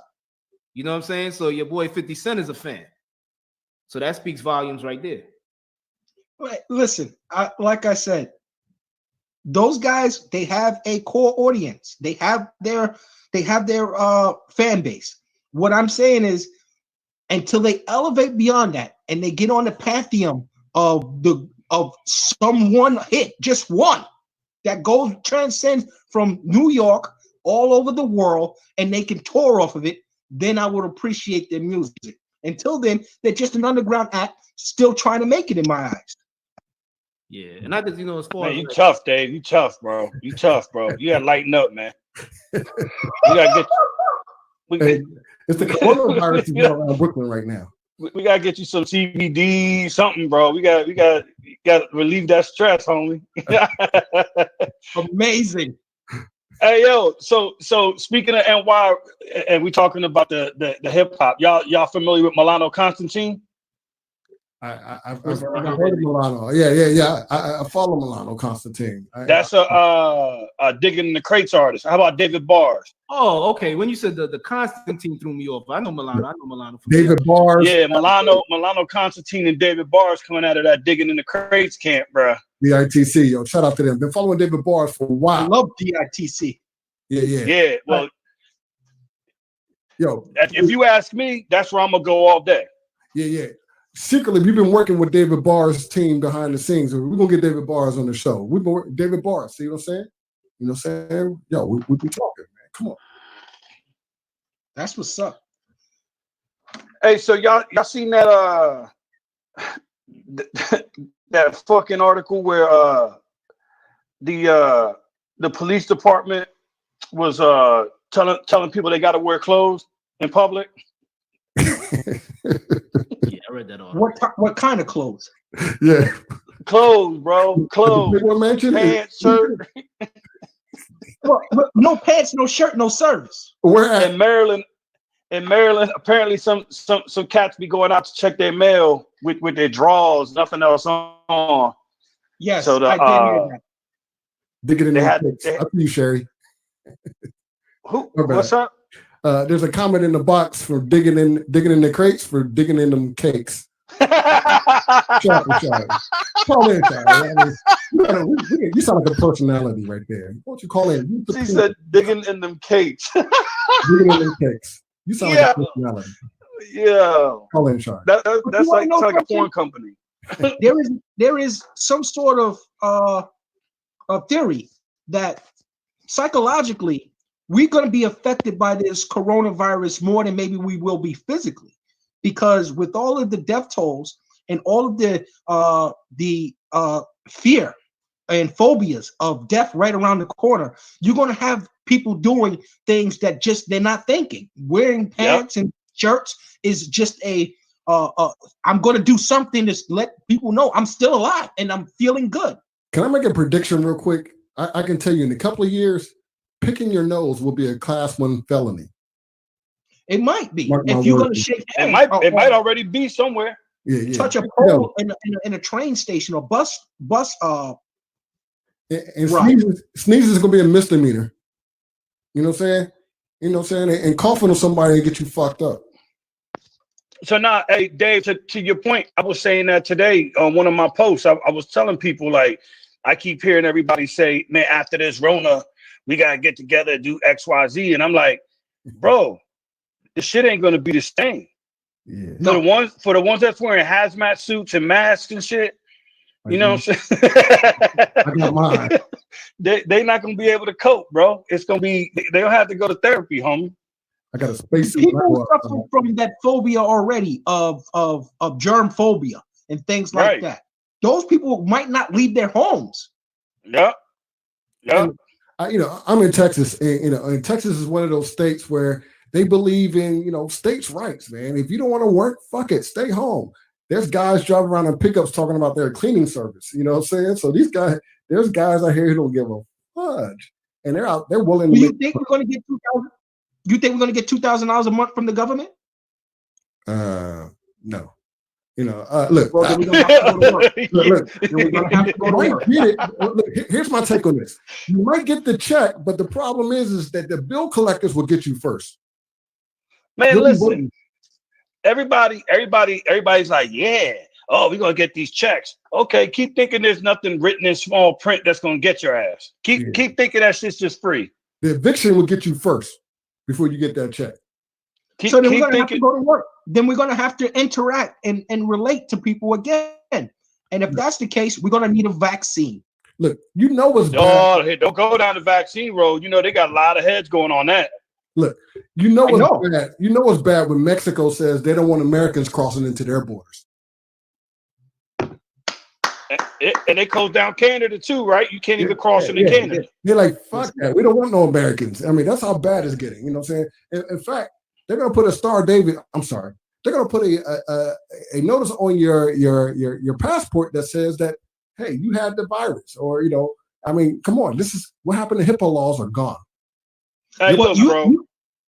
Have you seen The Godfather Part 2 when Vito Corleone is coming in from Italy and he goes through the passport check area and the doctor says, Corleone, quarantine.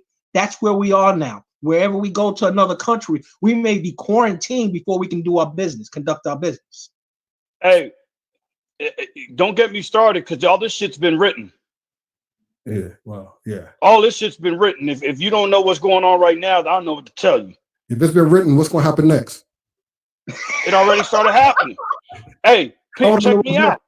What's going to happen next? Yeah. Remember how you talking about them papers and all that shit you're going to have to walk with? Yeah. Remember how long ago they was talking that shit was going to happen? Oh, yeah. I'm trying to tell you, all this shit's been written, man. Don't fucking play around with it. There you go. Conspiracy theory. But you need a vaccine. What are you going to show in the papers? That you had the virus and you no longer can get it? Mandatory vaccines. Yeah, absolutely. And when they get you with the vaccine, that's when they're going to hit you with the microchip inside you.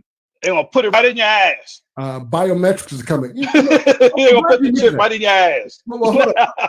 It's funny you mentioned that. Real talk. You talk about conspiracy theories. I have one for you. Could it be that the biometrics industries, this could have been a ploy against the face scan people? You know, now we have masks, and it's pretty much making all that investments in facial technology pretty much irrelevant. Now I do you one better. Our eyes are now exposed. There you go. Our eyes are now exposed. They can get a record. Yes, sir. Yes, sir. Shane That's Tatum, what I'm saying, man. All these numbers and shit, they keep, do me a favor. On your TV screen, put every disease that mankind is dealing with, and let's keep score. Since we don't have sports, let's throw the scoreboard up and let's count the deaths to every single disease and make sure we put it in bright fucking red every day, right? Bright red lettering. And then when we come in and the news anchor's there, make sure the music goes dun dun dun dun. Come on, bro. Come on, man. They're creating this fucking reality, bro. It's easy to do. I mean, they got all of the works of Hollywood, all of the money of China. They can actually create this reality that we're falling for. Exactly. Yeah. Come on, man. Yo, think about it. Quick shout out the same institutions that we trusting to give us these numbers are paid for by who? The governments that, come on, bro. And then Big Pharma is well connected with the whole game plan. Dr. Fauci, all them fucking guys. Come on, man. Let me tell you the real key component of all this. The institutions of education have been completely shut down. You would have to get a bookmobile to come by for your library education. So you can't even research anything. So now here's to piggyback on that one. The ill shit is now, all right, remember how and Juan, you know this because we've had this conversation, the expense of college, right? You got to go, you stay on campus, you pay for the meal ticket, you pay for the room and board, this and that. Now, all of a sudden, it's okay. We can do distant learning now. Or even better. Hold on. Give a quick shout out to New York. By the way, to get their kids into school, now we don't know how many of that interactions occurred. Hey, David, what do you call a med student who graduates at the bottom of the class? What? A doctor. And that's exactly what happened in New York State. There you go. The governor of New York, he decided to allow several med students to graduate early because of the demand this virus had put on doctors and med students. So if you were in med school, you misunderstood that. That is a sacrificial lamb. Explain that for us. The higher up doctors, the high tier doctors don't want to risk their lives. They want to put someone in position that can do on-site learning and risk their livelihood. But how appropriate is it, right, at this point in time, that the same people that have been pissed on for years by everybody higher up and judge, grocery store workers, fast food workers, janitors, if it ain't for them right now, what do we got? And everybody laughed when they asked for raises and all this other stuff. You know what I'm saying? And now we're depending on them. No, we're gonna get that because people are gonna die. Yeah, you understand? I mean, you think about it. The K95 mask, for example. We are in a position now where we're dependent on the same people that may have started all this stuff. And I just think that's completely outrageous. I just think that that's a complete failure from our leadership here in America. Now, hip hop citizens around the world. I want to hear from some of you in Mozambique, Italy, France. I know you're watching out there. What up, Jeff? How are your governments taking this coronavirus? Don't forget to use the pin in the comment box. Yo, and you know the thing about the mask, just the mask alone, right? We've had about 5 different opinions of does the mask work? Is the mask good enough? Does it stop this? But I can tell you that the N95 mask, you can't take those in an environment where there's mold spores. So you mean to tell me that mask is not good for mold spores, but that shit can stop an aerial virus, right? And oh, by the way, your eyes are still exposed, so there's still a point of entry. Come on, man. Yeah, well, the mask is supposed to keep the nose and the mouth from spreading. As long as your eyes can't shoot anything out, we should be good. But yes, it's supposed to keep the spew from you. The mask is for those that are contaminated more than it's for those that are not. But it ain't stopping nothing. No, it's still spread. We don't know when see, that's what they talk about, the curve. We don't know where the actual the infected stop infecting others. I'll tell you this, for the science heads that's watching out there that's dependent on all that, I'll tell you what a curve is. To my fucking pants, all right? Shout out to Megan Thee Stallion. Sharon says like an involuntary Stockholm syndrome. And she sends the laughing emoji there. No, she's right. That's exactly what it is. What up, Jeff Sizemore? We see you out there. Not sure doctors should be on that though. Should be on what? Look, everything is you got to understand the institution is all textbook, right? So they've created the truth. They've created their truth, right?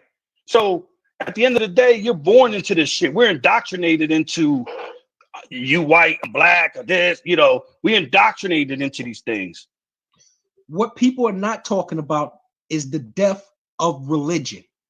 God is dying right now because there is no protection from the church being when they gathered to being destroyed. So there'll be no more gatherings in churches. So now we're all praying for a cure. So what does that make us? All Scientologists. We all believe in science now. Science is the problem is man has a fucking God complex in itself. We got this idea because we can build great iPads and the latest and greatest shoes and and you know what I'm saying? That we're somehow immune. Right. We're somehow immune to the fact that there's many other organisms on this planet that's striving for survival outside of just us. Well, I guess that's why everybody's going vegan now, because we're feeling sort of animalistic ourselves. We are animals now being probed and tested and maybe even eaten in some cultures. And people are now saying that they can relate to the way that animals are farmed. We are being farmed. No, that's been the case. That's been, man, I don't know if you've ever served or known anybody that served. Ask them what the line they go through and how many needles they get pumped with before they even hit the street running. You know what I'm saying? Like, come on, man. They call it medical practice for a reason. Practice being the key word. Right. And that's the thing. Where religion stopped when at the end of the Bible, Revelations, science keeps going. That's what made it better. That's what made psychology better. That's what made sociology better. And that's what makes medical field better, is the fact that there's always progress and it doesn't stop. And that's why religion is now falling by the wayside, because it stopped. There is no more religion. Yeah. Unless Christ comes back. Wouldn't that be crazy? Yes. I mean, there is Trump. I don't get the reference. You're saying he's the devil? I don't know. I don't know what he is. I know he pissed a lot of people off though, and that shit is funny to me. See, Trump is unfortunately, he's someone that can be passed off as evil, and he can be used as a Grim Reaper cipher in his speak. And this is what is occurring now when they're saying that, oh, he didn't do his due diligence in preparing us for this plague, that he actually is the spearhead of the tip of the spear and in the deaths that is occurring in America. And that's not right. We shouldn't hire or vote anyone in that can be used in that way. I don't know that I don't think it matters who the hell is in office. At the end of the day, nature's gonna win anyway. You know what I'm saying? Like, for anybody to think that we sat and on live news, watched the virus creep through different continents, and now it's at our back door knocking, ladies and gentlemen, and first case in Washington, man, that shit been here. That shit's been here. Right. Yeah. Just want to remind everyone, don't forget to hit the pin in the comment box. Leave a comment. This is a live show. Leave a comment in the live chat. Well, all I'm saying is by religion that the gatherings are no longer going to occur. And by them not having worship in the house of God, it deteriorates the meaning, the feelings, and what it represents. This was a God country. The Anglo-Saxons and the religion right are the ones that really dictate what goes on in this country, and they can no longer do that, because how could you have religion if there is no meetings? Well, what do you think the purpose of what's going on is for? Is to separate and dehumanize the human experience at this point, right? So you don't, in my opinion, you don't have to be in the house of God, because the globe is the house of God. So at this point, they shut. How the fuck you close down outside? The beach is closed. The mountains are closed. Yeah, really? Really? How you do that? Come on, man. Social distancing. That's right. Yo, you gonna close down the mountains? Are you serious? They make it mandatory. You can't leave your home. It's closed. But at this look and see, and so this is where I think I get a little angry, right? Because I keep seeing online everybody is going back and forth on this, like it's Trump, and then you got Biden and Trump. Man, fuck them.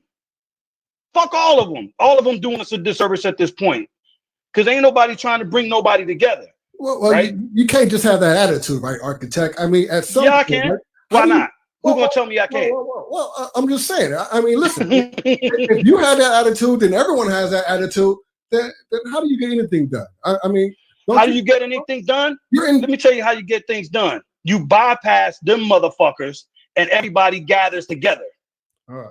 That's how you get it done. That sounds like form your own militia. That sounds like people uniting and saying we tired of this bullshit. That's what it sounds like to me. I think it's a little bit more complicated than that. I just don't see how you just say F the system. This is a republic. It's not a democracy here. And in other words, if you're going to make any improvements, you got to buy into the system. So you just said it right there. And you know, me and you've gone back and forth online over and over, right? So you just said it's not a democracy. So why the hell are we voting then?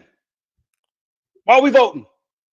Well, again, we vote so that those elected representatives, those who hold the electoral college, which is usually your congressman plus your 2 senators, you vote so that those people actually cast their votes. It's actually your electoral college folks. Oh, you mean the same ones that got money in their pockets from special interests? Yeah, okay, thank you. Yeah, well, and then that's your responsibility when you're voting to begin with. All right, so and that's how that works. And again, so back to my point, this is a republic, not a democracy. It's not like your vote goes directly to the candidate. Your vote goes to your elected representatives, and they're going to cast a vote for you.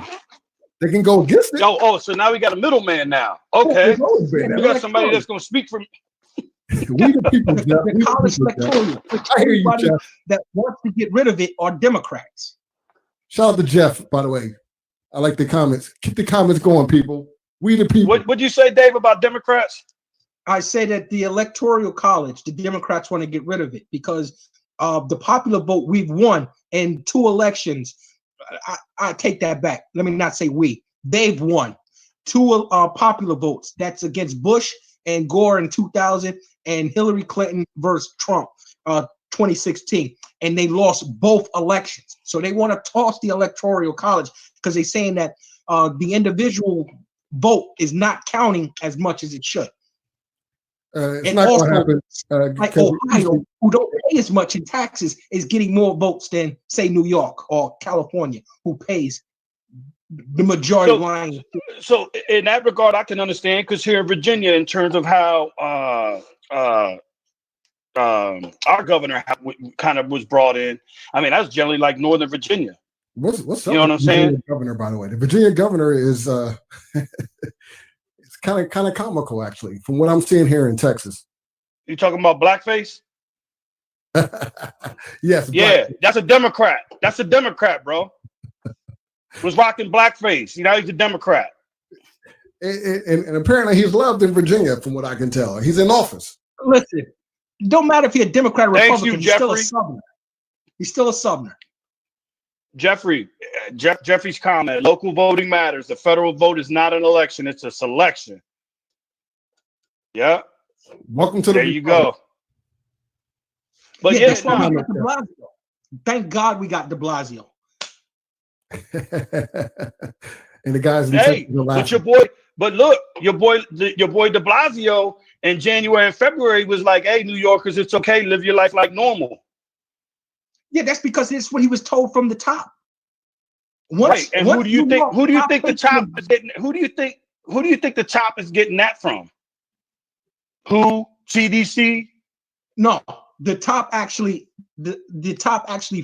fired the individuals that were supposed to be experts or mavens in the pandemic science.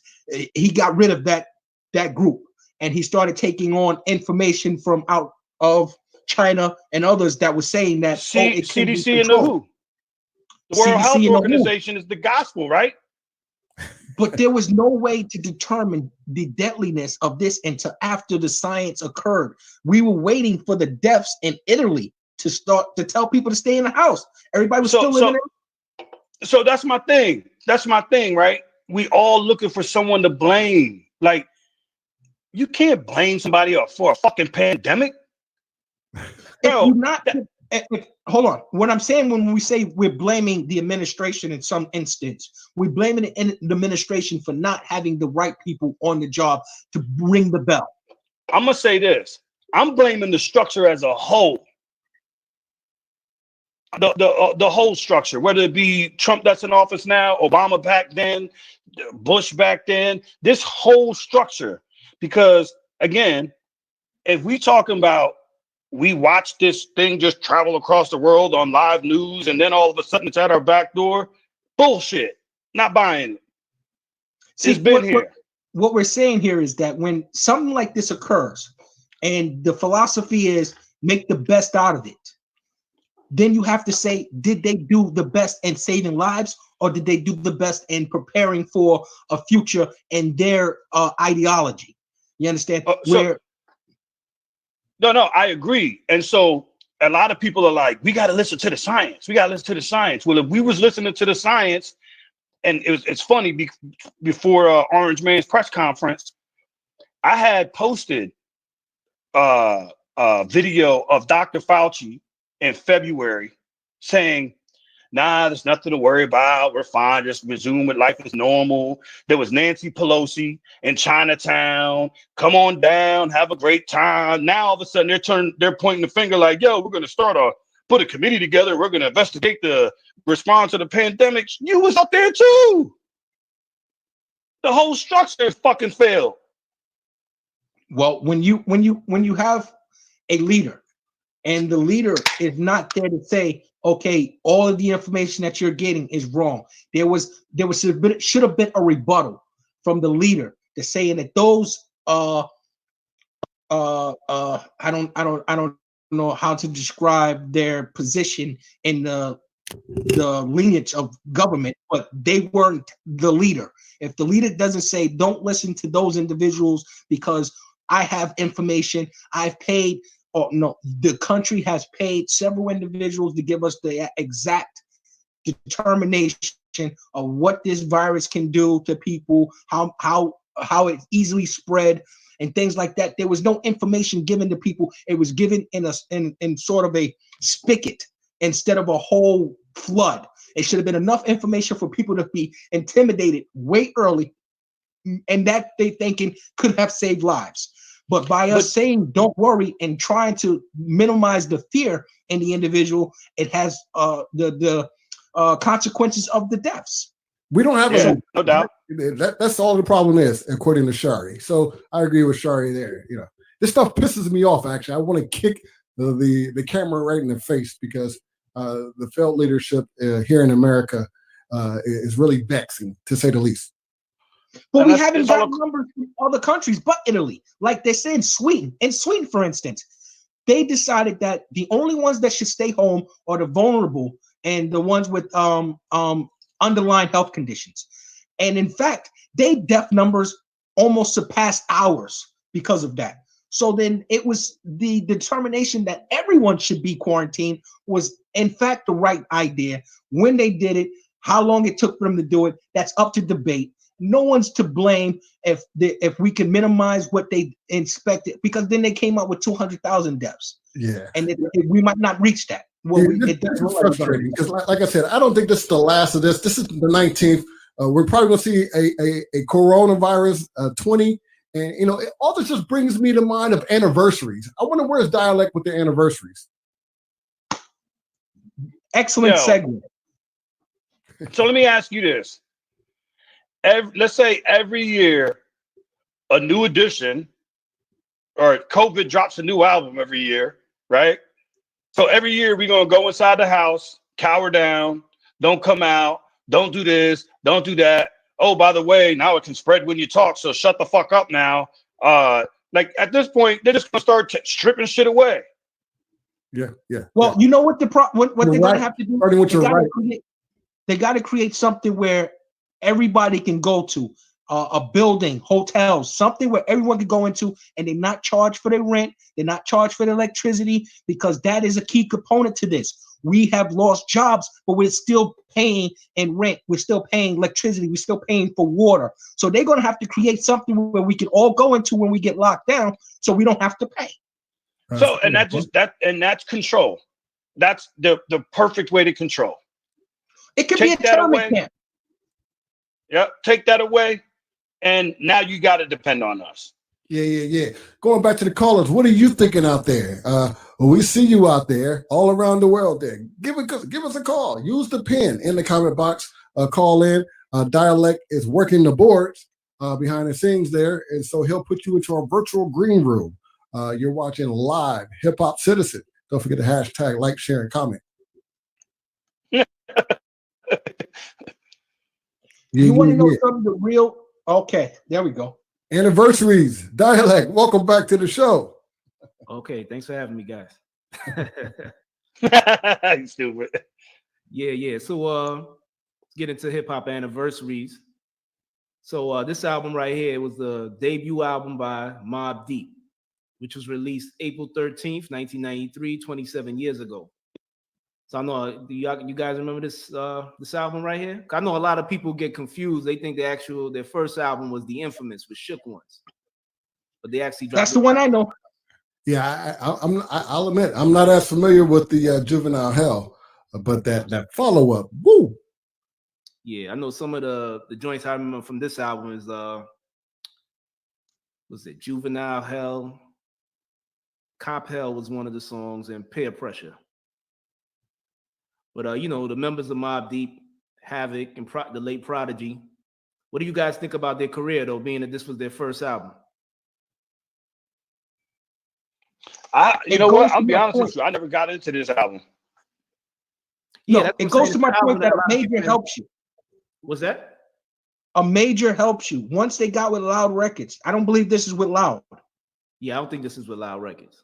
Yeah. Once they got with Loud, they were able to broaden themselves as MCs. Well, wait, bring it back. So you're saying this was an independent release from the Mobb Deep? I believe so. That's interesting. Yeah. I got to do my research on that one. I like to get caught up. So what was? I've never even listened to that album. I've heard of it, never, because Infamous. I mean, come on, man. Where else do you go after that? That was a classic. You know, so take me back at this time, right? Who was burning up at this time when they dropped this? Who was running it? Was it AZ? Was AZ on top before Mobb Deep, or was Nas hitting? I guess this was like 90, 93. So I'm guessing like Wu-Tang was pretty big. Okay. Notorious B.I.G. was big around this time. Okay. Nas was probably popping. Illmatic. Yeah, correct. Snoop Dogg in the West Coast.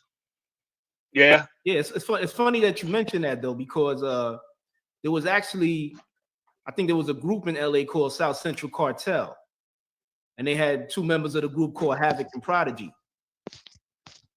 And back then, when Havoc, when Mobb Deep first came out, I think they had a run-in with them in Atlanta, where they had this convention. I think it was called Jack the Rapper.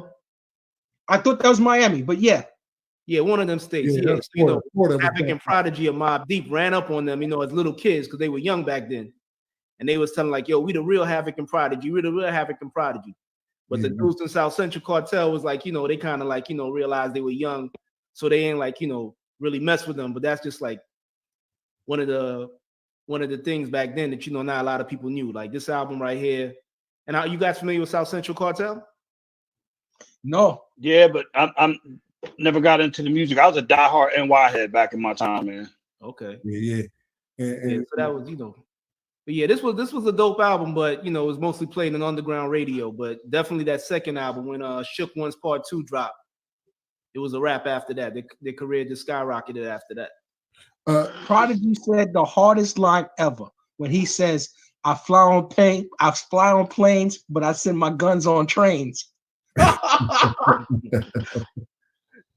So Dialect, did you have a chance to play this on the Brooklyn radio station that you guys were running before, long before the Breakfast Club had theirs going? Nah, the thing is like, Mobb Deep's catalog back, was so huge, and most of the time people think of Mobb Deep, they don't really think of any songs off of this album. So it was too many songs to pick from, you know what I'm saying? So like, none of these tracks, off this album I ever played on my radio show back then. Got it. I hear a beat buzzing around me, so you see me switching around because something's buzzing in my ears. Like, what is that? Yeah, so the second album, celebrating the anniversary, released on April 11, 1995, was the soundtrack to the movie. Sheesh. Ooh. How long ago was this? 25 years ago. 25 years ago. Oh my goodness. That just reminded me. I gotta get a prostate exam. Where do you go and get one? Hey,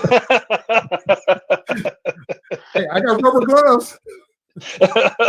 No thanks. A virtual prostate. Now that's rich. Stick that coronavirus right up for you. And they didn't mention that's an easy way to get that either, though. They didn't tell you that. No, they did. They said that you can't eat ass. So there you go. No, who said that? No more solid, Mom. The New York CDC say you can't eat ass. So they're just trying to control my whole life. Exactly. Yeah. 25 years ago, Friday. How they gonna tell me I can't eat ass? Come on, man. This is my life. Yeah, that's it. How appropriate. Friday was a laugher, though. That movie had us all laughing. I remember the chicken coop. Yo, that shit was crazy, yo. Shout out. Hey, I love Mike Epps, but Chris Tucker was supposed to do all the Fridays like he did all of those Jackie Chan movies. Oh yeah. Man, Chris Tucker, boy, that dude was hot at one point, and man, when you're hot, and when you're not, you're not. Yes, you guys. Yeah. Any joints from the soundtrack? I think the one that Friday, Ice Cube did, the leading single off of the album, was pretty good. Yeah. What joint was the Funk Dubious on that album? I can't remember that one. The only one I remember is Dr. Dre. I think he had a joint. What's it called? Keep the Heads Ringing. Yeah. Ring, ding, dong. Yeah. What about the Alcoholics joint? What joint was that? Yeah, I'll be honest with you, man. I'd probably just play this out, the soundtrack once. I know the movie more than I know the soundtrack. Yeah. Yes, the movie is fantastic. Hey, I got to share with you my Mac 10 story. You know what I'm saying? Back in my days at the Howard University in Washington, D.C., shout out to the Mecca.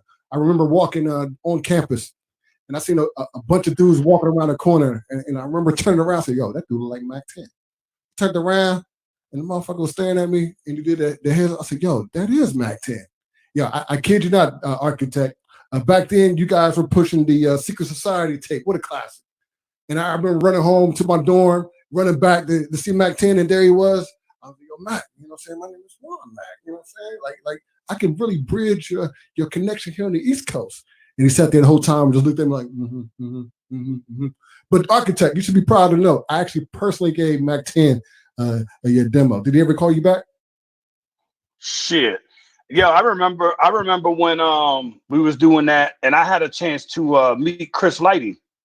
Chris Lighty, that's another one. This is like Chris Lighty. This was back in the days before Chris Lighty was like huge. Chris Lighty. Oh yeah. And he listened to it. For Violator. Yeah. Rest in peace to Chris Lighty. Look, you know what I'm saying? And yo, you know what he said? He said, man, this shit's whack, man. Y'all need to do better. Wait a minute, you're an MC? Yeah. Oh, I didn't know that. Oh yeah. Yeah. You got to cue that up, dialect. Maybe next week in week 6, we'll cue up one of Architect's classic videos. You know what I'm saying? We feature one of those prominently here on HIPHOP Citizen. You know what I'm saying? On the top camp. But yeah, no, Chris Lighty said, yo, this shit is whack, man. Y'all need to go back to the drawing board. straight up. And like, what do you say? What do you say? It's good you can laugh about it. I met EPMD. I also met EPMD at Howard, and that was the first thing that they said to me too at the time. I said, yo, I promote parties here on campus. I gotta get you. They was like, yo, write this number down. Call Chris Lighty. You know, that was my experience with Chris Lighty. Never got through to him, but I did call him. Yeah. Yeah, no, hey, I laugh about it because I remember, that's why when you was talking about hits earlier with RO, I laugh at it because everybody has this idea that they're gonna be a superstar. Yo, you could still make it and not be a superstar. You can still be getting paid and doing very well and not be a superstar. You know, so it's very rare. I don't know that it's that rare. I think it's maybe rarely heard of. But there's a lot of instances, like, as a matter of fact, like you mentioned Odyssey earlier before we set up. Mm-hmm. Odyssey, you ask a lot of cats, they won't know who Odyssey is, but he's overseas and he's getting big bread. Yeah, facts. So then we're talking about the American market success.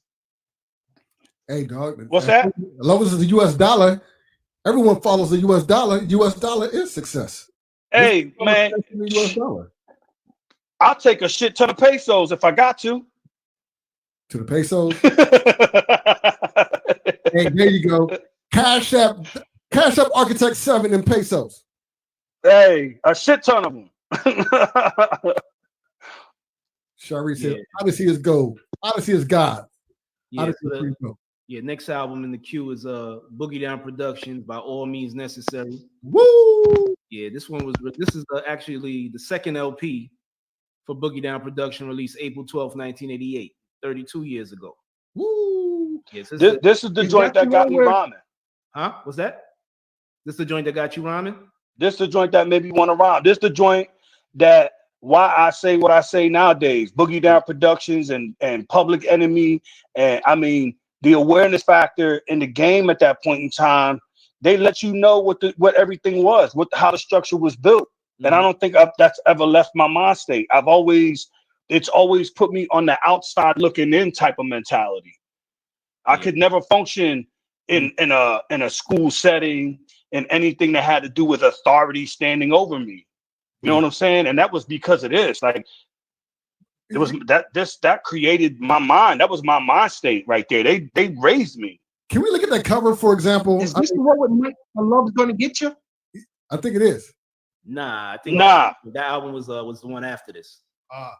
But that's the edutainment album. Wait, let me take you guys back to the cover of this, right? In retrospect, I got myself a Uzi. What was the line? I got my mama Uzi and my brother a 9. Yeah, Love's Gonna Get You. I got myself a Uzi and my brother a 9.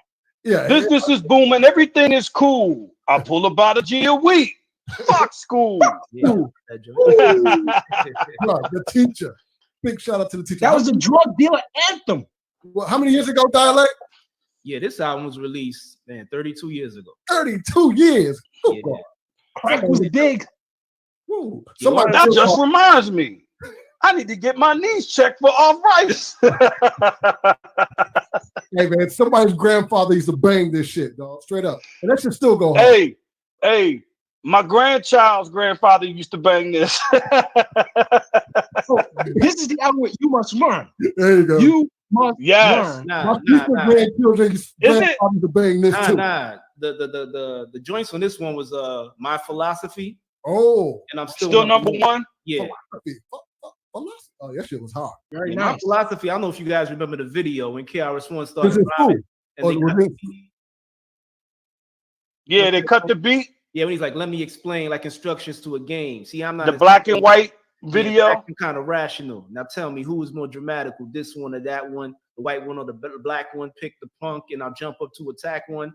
I just remember like being a kid watching that and saying, yo, man, he's rhyming like he's talking to somebody. Yeah. And you know what's so ill, man? I think again, like this shit that we're going through right now, like we talk about this coronavirus and how the government's working and all that. If you listen to everything that we listened to coming up, they was telling us this shit was going to happen. Man, yeah, same thing. Absolutely. You know, it's kind of crazy how history repeats itself. That's because hip hop is a civilization in itself. It's very tribal. But the thing about it, we're flawed as men, as men. I don't want to exclude women, but we're flawed as men. And if it happened before the Spanish flu, COVID-19, something else is going to happen. The only thing that we had to hold on to is that most of the diseases were sexually transmitted. And that's because maybe the government wanted to get rid of those that they consider deviants, sexual deviant. Hey, David. But now it's airborne. They think everybody's a deviant. Hey, how about this? You know, and I got to tell my kids, in my day, you know, saying I used to have to wear rubber before having sex. You know, in my kids' days, they got to have a rubber on their hands just to shake hands. I mean, that's kind of it's unbelievable where we're at these days. Yo, we're going to be running around. We're going to be running around in big fucking bubbles walking around. Do you remember with Wesley Snipes and Sylvester Stallone, Demolition Man? Yeah. There's a scene where Sylvester Stallone and Sandra Bullock have sex, and they put on these head gears. That's right, the virtual reality sex. That's where we're heading to. We're already there. I mean, you're already there. There's guys right now getting off with their virtual headsets instead of watching hip hop. No thanks. No thanks. Hey, look. No thanks. Hey, listen. Hey, honey. You know what I'm saying? Ain't nothing like the real thing, babe. Hey, listen. Let me ask you. Would you have a threesome with your girl in a virtual reality doll? What? Hey, I'm just asking. It's the 21st century, 22nd. I don't want a doll, bro. Or virtual reality, whatever you. No, thank you. Listen, have you ever tried a virtual reality game? Have you been on these like the PlayStation virtual reality headset games? Those things are I mean, those are the real deals. I mean, what you're talking about is population control. Everything that's being set forth is population control. We won't be having what do they call it? Intergressional sex acts. Mm-hmm. So that means there won't be children born out of maybe wedlock or unloved or anything like that. And they're controlling population. Yeah, control. That's bottom line. Everything that's going on is control. Yeah.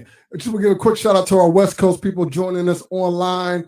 Welcome to the Hip Hop Citizen Show live. We're just discussing some of the recent anniversaries in hip hop. What you got next?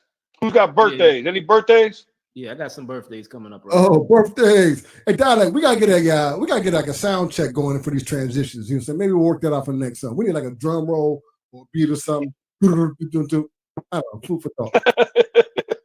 You can just do that, Juan. Just do that. Boom, boom, boom, boom. Birthdays. Yeah, we got David Banner celebrated a birthday. David Banner. How old is he?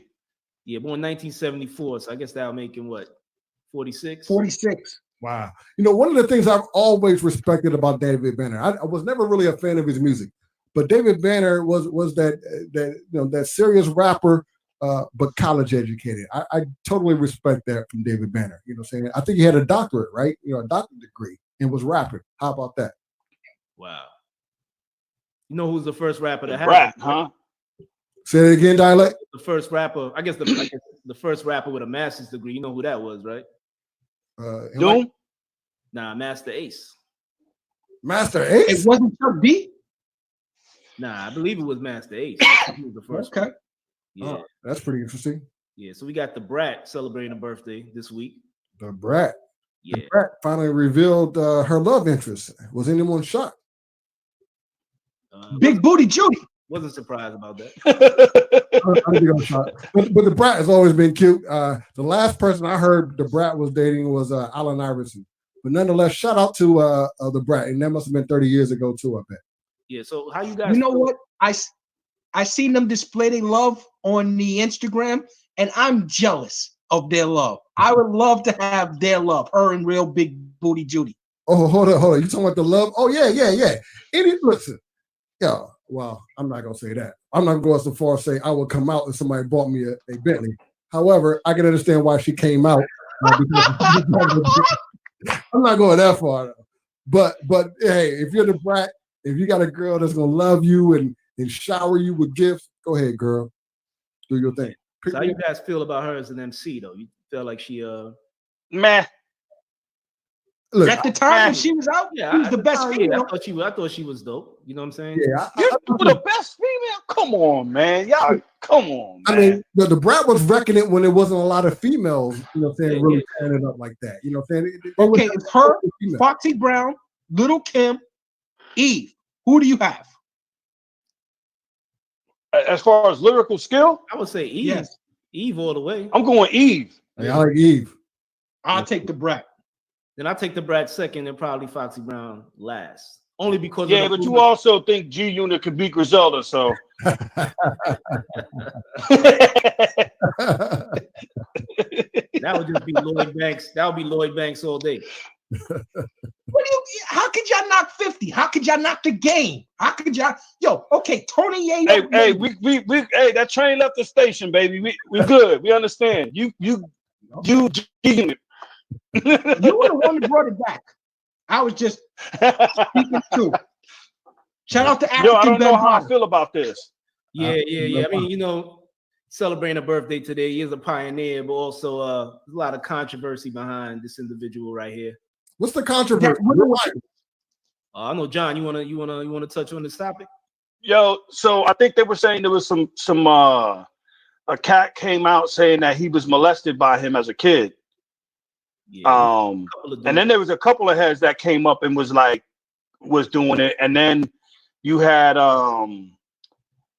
it's kind of weird because it kind of disappeared. Yeah, because it got hot. It bubbled up real quick. Yeah, I think Star from Star and Buck Wild was one of the first cats to other people were probably bringing it to light, but he kind of took it to the mainstream. But like you said, it kind of died down. Like nobody brought it up after that. Yeah, well, Africa Bambaataa. I mean, we're talking about 1985, right, in hip hop, right? I mean, we're earlier than that, man. That's earlier than that, bro. Yeah, he was actually like a gang member first. Then after that, he quit all that negativity. And he formed the Zulu Nation. But he was a DJ, and back then when they had Soul Sonic Force, they had some pretty dope beats back in the day, Yeah.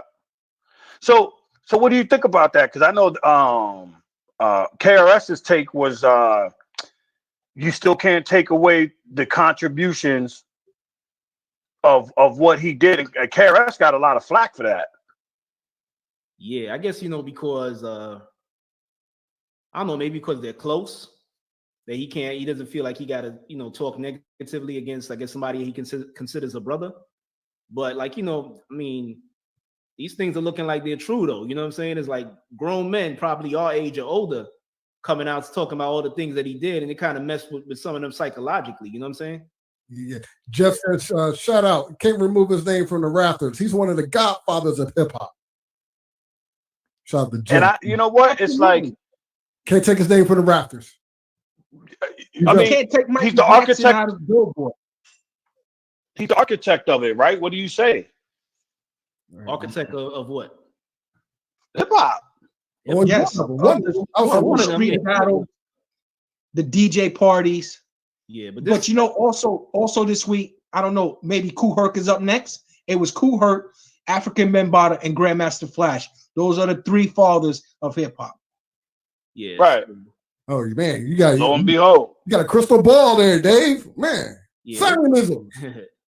Yeah, this is a Kool Herc. Dialect sent me the material. This will be his 65th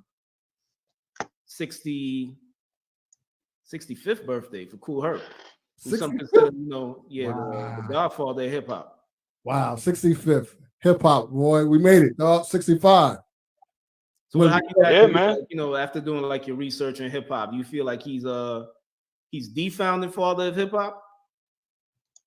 Well, he was the one that brought the speakers out on I forget the name, Cedric and the Bronx.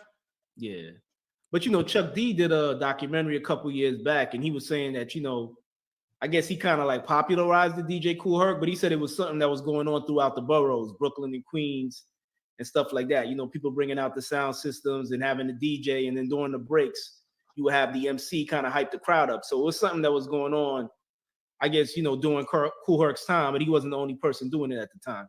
Yeah. Definitely contributed to hip hop, definitely one of the founding fathers, you know what I'm saying? And, I think a lot of the young cats today, especially some cats that David Simon is a fan of, have to pay homage to this dude, Well, so I was looking at the comments, and Shar says, I don't care, honestly. So what about that? I mean, that sounds disrespectful to hip hop. I mean, how can you say no? Hold on. If individuals take a payment for what they allege was an integration act, some sort of violation of their body, if they take a payment, then it's easy for others watching in to say that they don't have an opinion on it. Yeah, I agree with that. We can talk about Michael Jackson if you want to. Shit.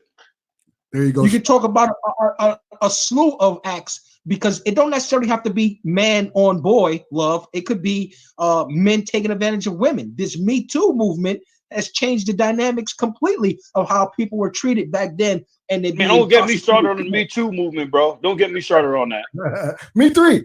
Yeah, Jeff says that he changed the sound of hip hop, going off the radar, picking up futuristic beats for the time. Thanks, Jeff, for the comments. I just got to say, if he's guilty of the crimes that he's accused of, you know what I'm saying? Definitely, like, I can't. You gonna stop doing hip hop dialect? Not gonna stop doing hip hop, but you know what I'm saying? I just can't. That's a tough call, huh? It's a tough call. I just can't mess with him after that. You know what I'm saying? Yeah. Happy birthday to Kool Herc, though. Yeah, and this birthday right here, the final birthday, to me is the biggest one. One of my favorite MCs turns 50. Woo! Muddy Waters. Woo! Reggie. No. Man, no, yes, sir. Is 50th birthday, man. 50th birthday. Yo, how old was Michael Jackson when he clocked out? I think Michael Jackson's at 50. Was it like 56? I think he was in his late 40s. No, Michael's 50, I think. You know what I'm saying? Redman the same age as Michael Jackson when he clocked out, man. Shout out to Redman, man. 50 years old. Man, I saw Redman and Method Man in Vegas. Them brothers bumped right into me, ran right by me, dog. I was tripping. So I gotta ask you guys, man, is he in your top 10? Yo, he's in my most underrated top 5 for sure. Yeah, I would probably throw him in my top 10. Yeah, definitely in the top 10. Yeah, definitely my most underrated top 5. I think he's the god of it all though was Black Thought. Yeah, I think he's been like lyrically consistent from like day one. You know what I'm saying? I don't know if you remember his first joint that he did. I think it was on the EPMD album. It was like a little snippet called Hardcore. Yeah. Yeah, where he was just rapping, but he was using like the same letters. You know what I'm saying? And that shit was like, it was like ahead of its time back then. You know what I'm saying? And you just had this like, he was just always serious, just always about lyrics. I mean, he got jokey as the years progressed, but you know what I'm saying? He's always been a lyrical monster. Thank you, Grace. He deserves respect. I don't know about top 10. I would have to do the numbers and maybe he could fit in there. But his first you got to put, but first Dave's got to put all of G Unit first. Not all of G Unit. It's in the top 10. So Dave, where would you rank? He might be in it before Eminem. What's that? 50 Cent might be in my top 10 before Eminem. Oh, no question about it. Easy. That's easy. Interesting. Hey, you see the comment from Sherry there? He signed my chest on my birthday. Wow. The nipples. You see, that's what, Mr. Architect, that's why you want to be famous as a rapper. So you get those opportunities to sign breasts. Yeah, Jeff Anderson said, really? I'm trying to sign ass. Absolutely. 50 Cent may replace Eminem in my top 10 if that's, oh my God, I didn't go that far. I mean, I'm not a big fan of doing the top 10s, but I definitely think, like I said, Redman to me has been lyrically consistent. The same thing with Black Thought, from never fell off, never flopped. Even when he did his funny shit, it was still hip hop. You know what I'm saying? Bro, Black Thought every year get better and better. Yeah, and Redman too, man, has been nice. You know what I'm saying? Yeah. Who's better, Redman or Method Man? Oh, you see, Method Man, I think, is like an underrated MC because, you know, he's so cool and calm with his flow. But if you really listen to what he's saying some shit, man. The way his lines connect, it's like they all go together. You know what I'm saying? Yeah. I agree. The last song I heard, the last lyric I think I heard from him was on the Tiana Taylor joint. You're gonna, I think it's "You're Gonna Love Me," the remix. And he was bodying. I don't remember. Yeah, you got to check it out. Yeah. Happy 50th birthday to Redman. Yeah, man. Happy birthday, Red. Hey, I think I'm gonna go ahead and say I think I'm gonna go ahead and take Redman over Method Man. Just my opinion. I had to think about it. I would have to say just over like just longevity, man. Redman been out since the Scenario video. I don't know if you remember him just eating a piece of chicken in the Scenario video back in the day. You know, Redman. Damn, he was in the background. Yeah, he was in the background eating chicken. Yeah. Then, not to mention, he had Time for Some Action. I know everybody's one of their favorite hip hop joints is Tonight's the Night. Yeah, you remember when he did MTV Cribs? Yes, that's a classic moment. Yeah. You went against the grain when everyone else was going above and on and grind, and he was like, "Yeah." No, his cousin was sleeping on the floor. in the toilet. He had the money in the shoebox. Yeah. Classic. I'm taking Meth. Of course you are. Classic. Yeah. But not before you take G Unit. All right, you're running in the mud now. By the way, Jeff Sizemore takes Method Man over Redman. You know, so but Jeff's probably a woo head too, though. Who said that? What, somebody said they take Method Man over Redman? Yeah, Jeff Sizemore. He was like a Jeff Sizemore.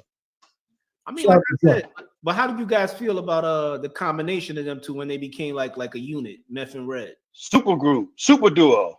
You thought it was a super duo? I thought it was weird. I thought it was weird. I went to a Wu-Tang concert recently. By the way, I went to a Wu-Tang concert recently. You know the part of the Wu-Tang song where they name all the members of the Wu-Tang Clan? What I found interesting at a live concert, the RZA added Redman, and then he kind of gave a wink to Method Man. And I saw that in a live concert, and I thought that was interesting. So here he runs off to all the members of Wu-Tang Clan, and then he looks at Method Man, then he mentions Redman. So I thought that was pretty interesting. I think Redman's a perfect substitution for ODB.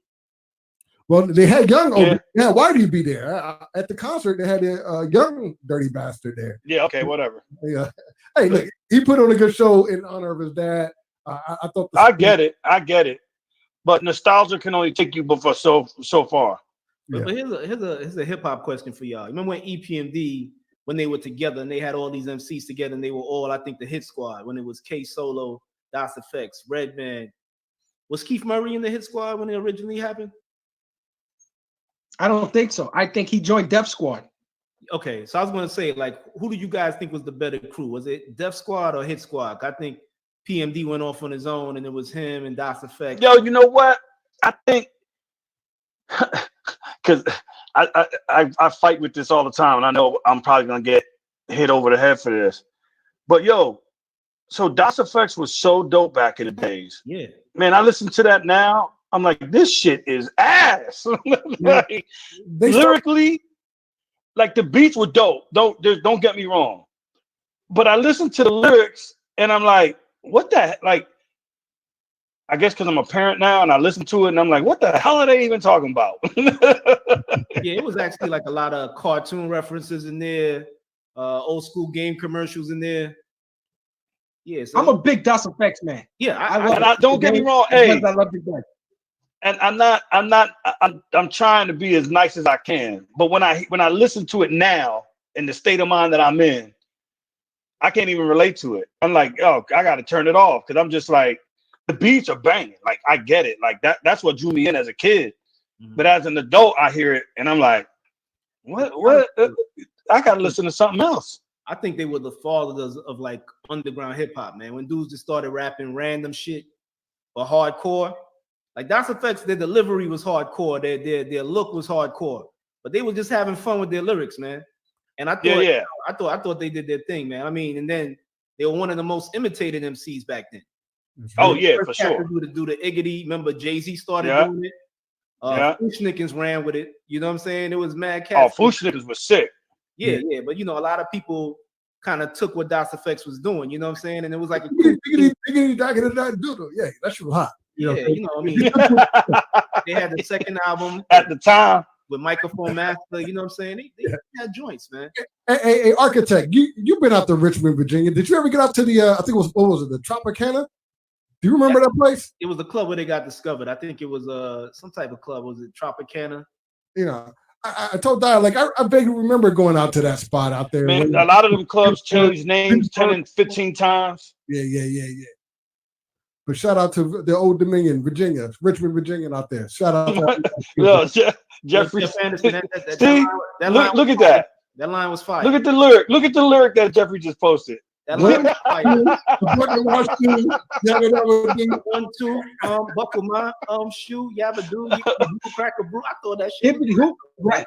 Exactly. You want to know something?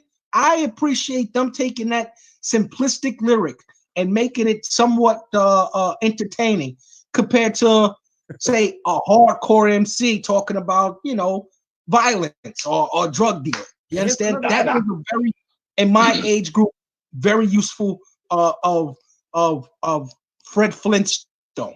Yeah. And back then, when cats wasn't going platinum, that first Das Effects album went platinum with no major producers on it because a lot of people thought Eric Sermon produced most of that album. They didn't produce any songs in it. Das Effects. Yeah, nah. Hey, Effects. It was a classic album. Crazy story for that. Mm-hmm. I can't remember the producer's name. I want to say his first name is Chris something. Yeah, I got it right here. Yeah. So I was at a spot with some homeboys and we met a couple of females. We go back to where they at, you know, the after party, that whole shenanigans. Yeah. And who was it, Dialect? Yeah, it was Chris Charity and Derek. Chris Charity. Yeah, for Solid Scheme Music. And the other producer that produced one joint, his name was Dex. So all from Brooklyn. So we're at this spot. We meet these females. We're talking, whatever. We go, you know, they got friends with them. We all like, let's go back to the after party, right? So we go to the crib, and you know, everybody drinking, doing their thing, spades going on, and then one of the females is like, yeah, my husband was a producer. He did beats for Das Effects, and I'm like, you know, me, especially back then, I'm like all about like. Hip hop was in my veins, you know what I'm saying? Like that's all I wanted to do. And of course, I'm calling her. Yeah, why are you fucking lying? Hey, because at that point, I thought that Eric Sermon and that whole clique had did the beats. Yeah. So I'm like, yo, you telling me you married Eric Sermon? And I'm acting stupid. She goes in the closet on that floor, coat closet, and she pulled out those records, bro. Those platinum plaques. It was the widow of the producer that did the beats for that album. Yeah, he did pass away in 2000. Yeah. Yeah. And they said, Das Effect said they always felt bad about that because, everybody thought EPMD did it, so they never really got to produce any other albums after that. And all them beats on there were bangers, though, man. I mean, woof, all the way. Microphone Checker. The whole album. Yeah, the whole album. They all banged in the club. What's that? They all banged in the club. Yeah, I'll be honest with you. My wife and I, we filmed the wedding recently, and it was like, yo, you was doing the Running Man to that, Dave, in the club? I whopped. I didn't run in there. Yeah, that was the head nod era for me. Oh, the WAP. Stop dancing after that. You can still do the WAP, Dave. My neck don't move without cracking. So you could do it, but you have to take some ibuprofen. Absolutely. Yeah. I think my brain shakes a little as well. Yeah. So going back to my question, like, so you guys would say that was Eric Sermon's Def Squad better than Paris Smith's His Squad? I probably followed more Parrish because I liked Parrish in the group more than I did Eric. Yeah. That's okay. I think you like to be contrary to popular opinion. No, I just I liked Parrish's style and his voice. Yeah. Eric Sermon's lisp didn't really get, like I wasn't convinced that he was doing the things he said he was doing during the, the hardcore. Parrish sold. Redman and Keith Murray were a better sound than what Parrish was able to recreate with I agree. Das Effects. Yes, from a group perspective, yeah. I'm just saying from in terms of the EPMD themselves, Parrish, I was more on the side of Parrish. You know what I'm saying? He was wrong. But you're right. Lyrically, I mean, crew-wise, he wasn't able to assemble what Parrish was able, or Eric was able to assemble for sure. So what if Redman had decided to roll with Parrish Smith? Would his squad have been a doper squad than Def Squad? Which one was Keith Murray part of? Was that Hit Squad or Def Squad? Keith Murray was Def Squad. Keith Murray, and also another cat that was in Def Squad was Molly G. Molly G was nasty. Yeah, Jamal from Illegal. Yeah. Yeah. So I mean, that squad was was. Yo, listen, like, come on now, like you're basically asking Eric Sermon's production versus Parrish or whoever was producing for that crew. I'm gonna go Eric Sermon's production all day. Eric Sermon production. Eric Sermon was a production, bro.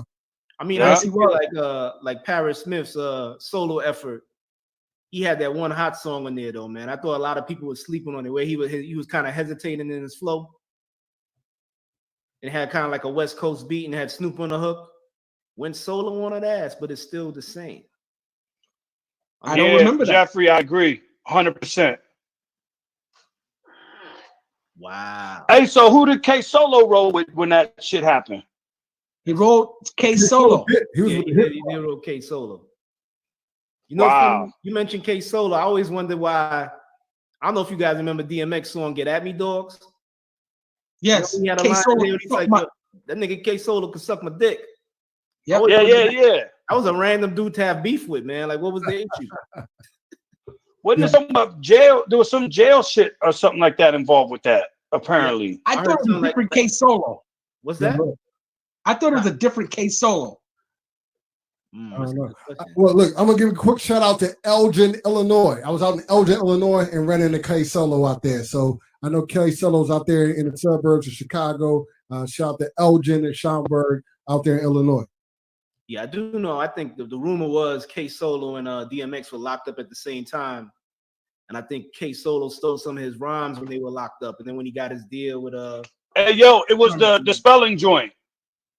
What's that? Spellbound. Yes, Spellbound. Yeah, it was classic, man. Wait a minute, but that's about 10 years before DMX got a career. No, what I'm saying, they were locked up at the same time. That was the rumor. Right. And then he got spellbound. He bit that spellbound. Who was out and there? Twister? Was Twister out there before K Solo, that spellbound? Because that's when all that fast rapping started happening. You know, was it Twister out there or K Solo? Who started doing that first? Doing what?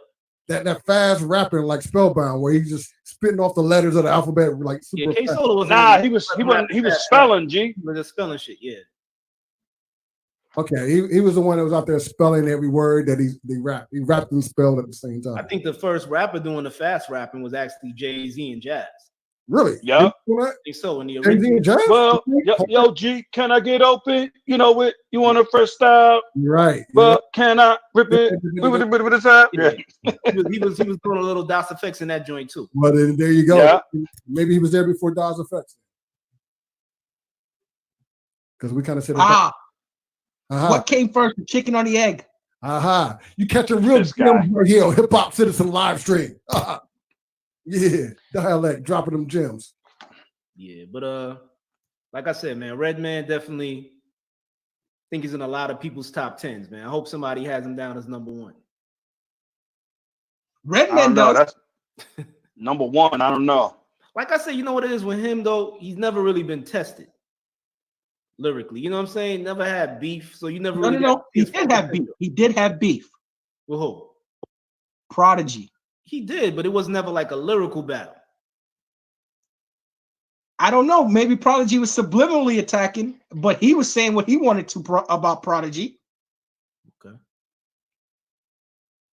Yeah, but you know, definitely, man, one of the top 10 MCs out there. You know, turning 50 years old today, man, still doing his thing. Damn, who's better, 50, Redman bro. or Prodigy? Redman. I mean, for me, did you say Redman or Prodigy? I would say Redman. Wow, that's not even close. Wow. Whoa. God bless the dead. Well, what do you mean? You saying Prodigy? Explain yourself. Absolutely. David. Explain yourself. That's like saying Biggie's the best of all time. Dave's a contrarian, ladies and gentlemen. Prodigy carried most of Mobb Deep records. Bottom line. Thank you, T. Prodigy. Shout out to Donnie Walters. Donnie Walters says Redman. Come on. He said some things, some gangster things that will go down in history. I don't know. And maybe it's just me, but I think Prodigy symbolized more of the street authenticness of hip hop, where Redman symbolized more of the what is it? What am I looking for? What is the culture like? What was that concert that went on in '69, upstate New York? What was it called? Woodstock. Woodstock. Yes, he was Redman's a Woodstock. Jeff says it's a hard one, so we're splitting hairs with Jeff on this one. Jeff's confused. Jeff has some really good comments, but he says, "Hey, that's a hard one." Well, I'm glad I was able to post something to stunt Big Jeff. I mean, Prodigy, one thing I got to say about him, he had the most memorable opening on a hip hop song in Shook Ones Part 2. I mean, I know people that come to me all the time say that's one of their favorite songs of all time, man. But Redman, too much classics, man. Too much classics. Yeah, because he was a solo artist. That's true. Reggie, not so much. Shari says, Reggie, not so much, even though he was sick. Sick on the mic. Reggie was sick. Prodigy was sick in real life. Reggie. Well. You're wrong, Sherry. You're wrong. Call in, Sherry. Tell Architect what you really feel. Use the pen in the comment box. You know what? There should be a battle with the Swiss Beats and Timbaland verses, where Havoc plays some Prodigy and Redman comes on and plays some Redman tracks, and let us decide that way. Wait. Can we mess with the deceased like that? There's got to be Puff Daddy has issued a challenge to Jermaine Dupri and Dr. Dre. You think he's not gonna play Biggie? I don't know. Puff Daddy and Jermaine Dupri, no thank you. Well, Dave's a radio fan, so I mean, I think that's right up Dave's alley. Oh, you know it. I can't wait to hear Bow Wow versus G-Dep. Yo, see if Puff Daddy. No, thank you. If Puff Daddy did that versus battle, it'll be too much people to fit in that screen because you're gonna have to put all the hitmen in there to play their beat. And then you're just gonna hear Puff Daddy through the whole shit anyway. Yeah, because you know, how did he produce? Take that. Like how did he produce? Nah, no thanks. Did D-Dot come up to him and play a beat and he said, "Yo, that's it right there. That's it right there. Yeah, let's go with that." Because I didn't see. Well, you see, but like I was saying about Puff Daddy being a hype man, he only gonna play what he owns, Bad Boy Records. So if it doesn't matter if he produced it or not, he's gonna play it. No thanks. He owns it. Yeah, no thanks. Bow Wow. Next topic. Yeah, I'll pass him. I'll pass him, Bow Wow. So you're saying that Hip Hop Citizen will not broadcast the Jermaine Dupri Puff Daddy battle? Absolutely not. We will broadcast that if we catch that. Absolutely. Hey, Hip Hop Citizen about to get sued too.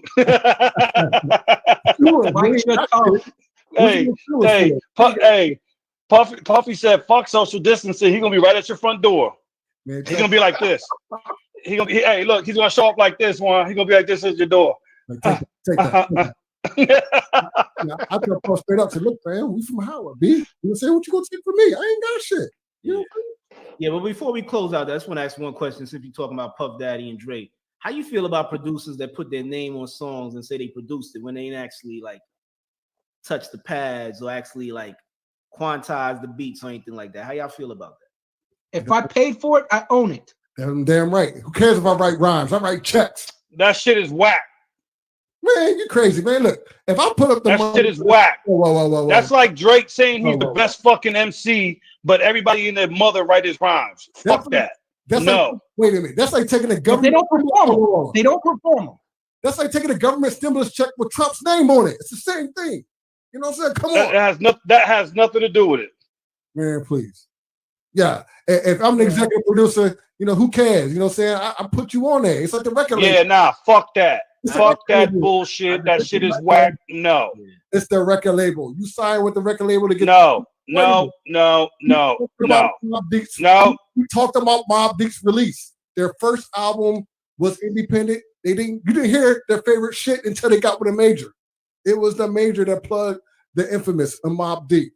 No, it was a major, but Havoc did those. If you did not touch the fucking pads and you didn't quantize and you didn't dig and you didn't do that, no. But if you didn't write your rhyme and you talking about you the greatest, no. If I made work, I made What's that? If I hire you to do work, I pay you. I take it. It's mine now. Damn right. But you ain't the producer. Yes, I am. Damn I right. put it together. I decided that you, architect, is you're the purchaser. Damn right. I'm the purchaser. Damn right. I own this. But you ain't produce it. You ain't produced the beat though. You bought that shit. I bought it. I marketed it. You lie. You a liar. That's what you are. I own it. Once I marketed you, I own you, boy. You a fucking fake fraud ass motherfucker. That's what you are. The executive producer. Correct. Executive producer is different from producer. Yeah, yes. Nah, bro. Nah. No, I produced this product that you people listening to. Look, I don't know about you. If I do something great on my job, my boss gets the credit. Absolutely. Same shit. Yeah. Absolutely. That's why it's good to stay independent. Yeah. When you have Primo versus RZA, that way you ain't got motherfuckers like y'all talking about I bought you, I own you, and I'm the producer now. RZA owns his stuff. Correct. And he also produced this stuff. You know what I'm saying? He was also in the lab making those beats. The same thing with Primo. Yo, hey David, you know what, man? We had that conversation. What was it? Last broadcast where you said you can't bite. If you bite somebody's stuff, that's fraud, that's this and that. You can't, that's no different. Biting and purchasing is two different things. If you purchase something and say you created that shit, you's a fraud. No. If I purchase it and I say I produced it, that means I put that producer in the studio with that MC. It was my idea to make that work. Now, what he did to create that beat and he did to create those rhymes is still me, the scientist, putting those elements together. Well, that's what he was saying. He said producers who buy beats and then say they produced it. That's what he said. There's nothing wrong with that. That's bullshit. Producers are work for hire artists. That's all they are. That's why that shit is cocky, baby. He's not a house DJ. Cocky. I mean, a house producer. That shit don't fly in my house. Yeah, even Jermaine Dupri produced those beats. You know what I'm saying? Yes, he did. It wasn't like he got help or anything like that. You know what I'm saying? But I mean, did he? He might have produced some beats, but most. But hold on. Jermaine Dupri's the perfect example. He may have produced Jump, but he didn't write it. That was Tretch from Naughty by Nature. You got to pull that up, right? So Criss Cross was whack as fuck because they didn't write their own shit. You sure Tretch wrote that song?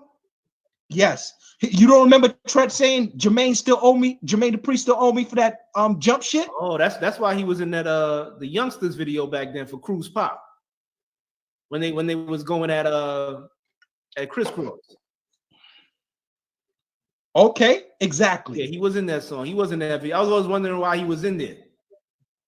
Okay. Nah, I don't care. You buy it, whatever, that's cool. You purchase the beat. Don't turn around and say you produced that beat. No. Don't turn around and say you the best MC if everybody's writing for your ass. Fuck out of here with that. Yeah, I agree with that Ghost Rider shit. That shit is like, I'm standing with the culture on this. Fuck that. We ain't about that shit. You either do what you do or don't do that shit at all. Or take that shit to the fucking radio. Take that shit to the radio where they fucking slick your little butthole up before they put you on stage. DJ Premier, ouch, my butt hurts. Is hired to come in and produce a track for a record label. The record label owns the track. There's no ifs, ands, but about it because it's called Daddy.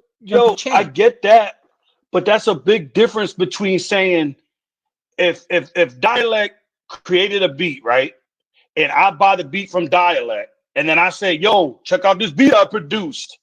Yeah. No. You know what? That's a whole different game. I'll be honest with you. If you're very popular, people, like he said, they assumed Eric Sermon produced for DOS Effects. Don't necessarily mean he did, and he didn't have to claim he did. The audience automatically assume that if you're playing the beat that Dialect produced, that you were the producer. But that doesn't make it right. Just because somebody assumes something don't make it. There's rules to this shit, baby. Produced Still Dre. I didn't know. There's rules to this shit. That's why a lot of people get punched in their mouth in the studio because they do some grimy shit like that, and then they be like, "He beat me up." The producer get the shit kicked out of him because he fucked somebody over, claiming it's his, or did whatever he did. That's why cats get what they get. Fake news, says Donnie Walters. Shout out to Donnie. Yeah, I mean, according to your logic, Dave, that's like Russell Simmons versus Steve Rifkin. You know what I'm saying? Like in a producer battle. They ain't actually produced the beats, but they like, you know what I'm saying, the CEOs of the record label. No, okay. The producer of Def Jam was Rick Rubin. Mm-hmm. Rick Rubin could claim producer. And what Russell did was put his name as the popular person that everybody knew. I didn't take him out. Yeah. We but lost. That's the thing, right? Now he's gonna come back on. Yeah. But if I'm in an interview, right? If I'm whoever I bought the shit and I put my name on it, and I'm in an interview, and Don Juan the Mac says to me, "Hey, did you produce that beat?" And I say, "Yeah, I produced that beat." I'm lying my ass off. Yeah. I was involved with it. I helped get it out. We get what you're trying to spit, but it's still bullshit, says Donnie. Yeah. Shout out to Donnie, man. Call in, Donnie. Who's that for? Yeah, I don't know. Yeah, Donnie. Is that me? Yeah, I don't know if Donnie's one of those guys who's just talking shit and just hoping it grabs air, or if he's talking to someone personally. No, Donnie's talking real because Donnie knows. Hey, Donnie, use the pen. Call in, man. We about to wrap up the show. Call in. I guess he is talking about you, Dave. You got a response?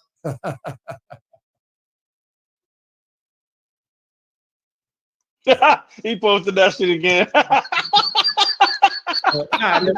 I'll let you off the hook for that one. Just in case he missed it. Just in case he missed it. Yeah. What you got to say about that, Dave? Did we lose Dave's audio? Dave, can you hear us? I think we lost Dave's audio for a second. Nah, hey, you Juan, you already know how I roll. That shit is all bullshit. With a lot of sarcasm. That's why me and you be going at it, because you be too quick to on that bullshit. I'm always fight that shit. I love you, bro. And this is my word. I dare a motherfucker to ever say some shit I did is theirs. I dare a motherfucker. Well, yeah, I can dig that. I mean, look, there's different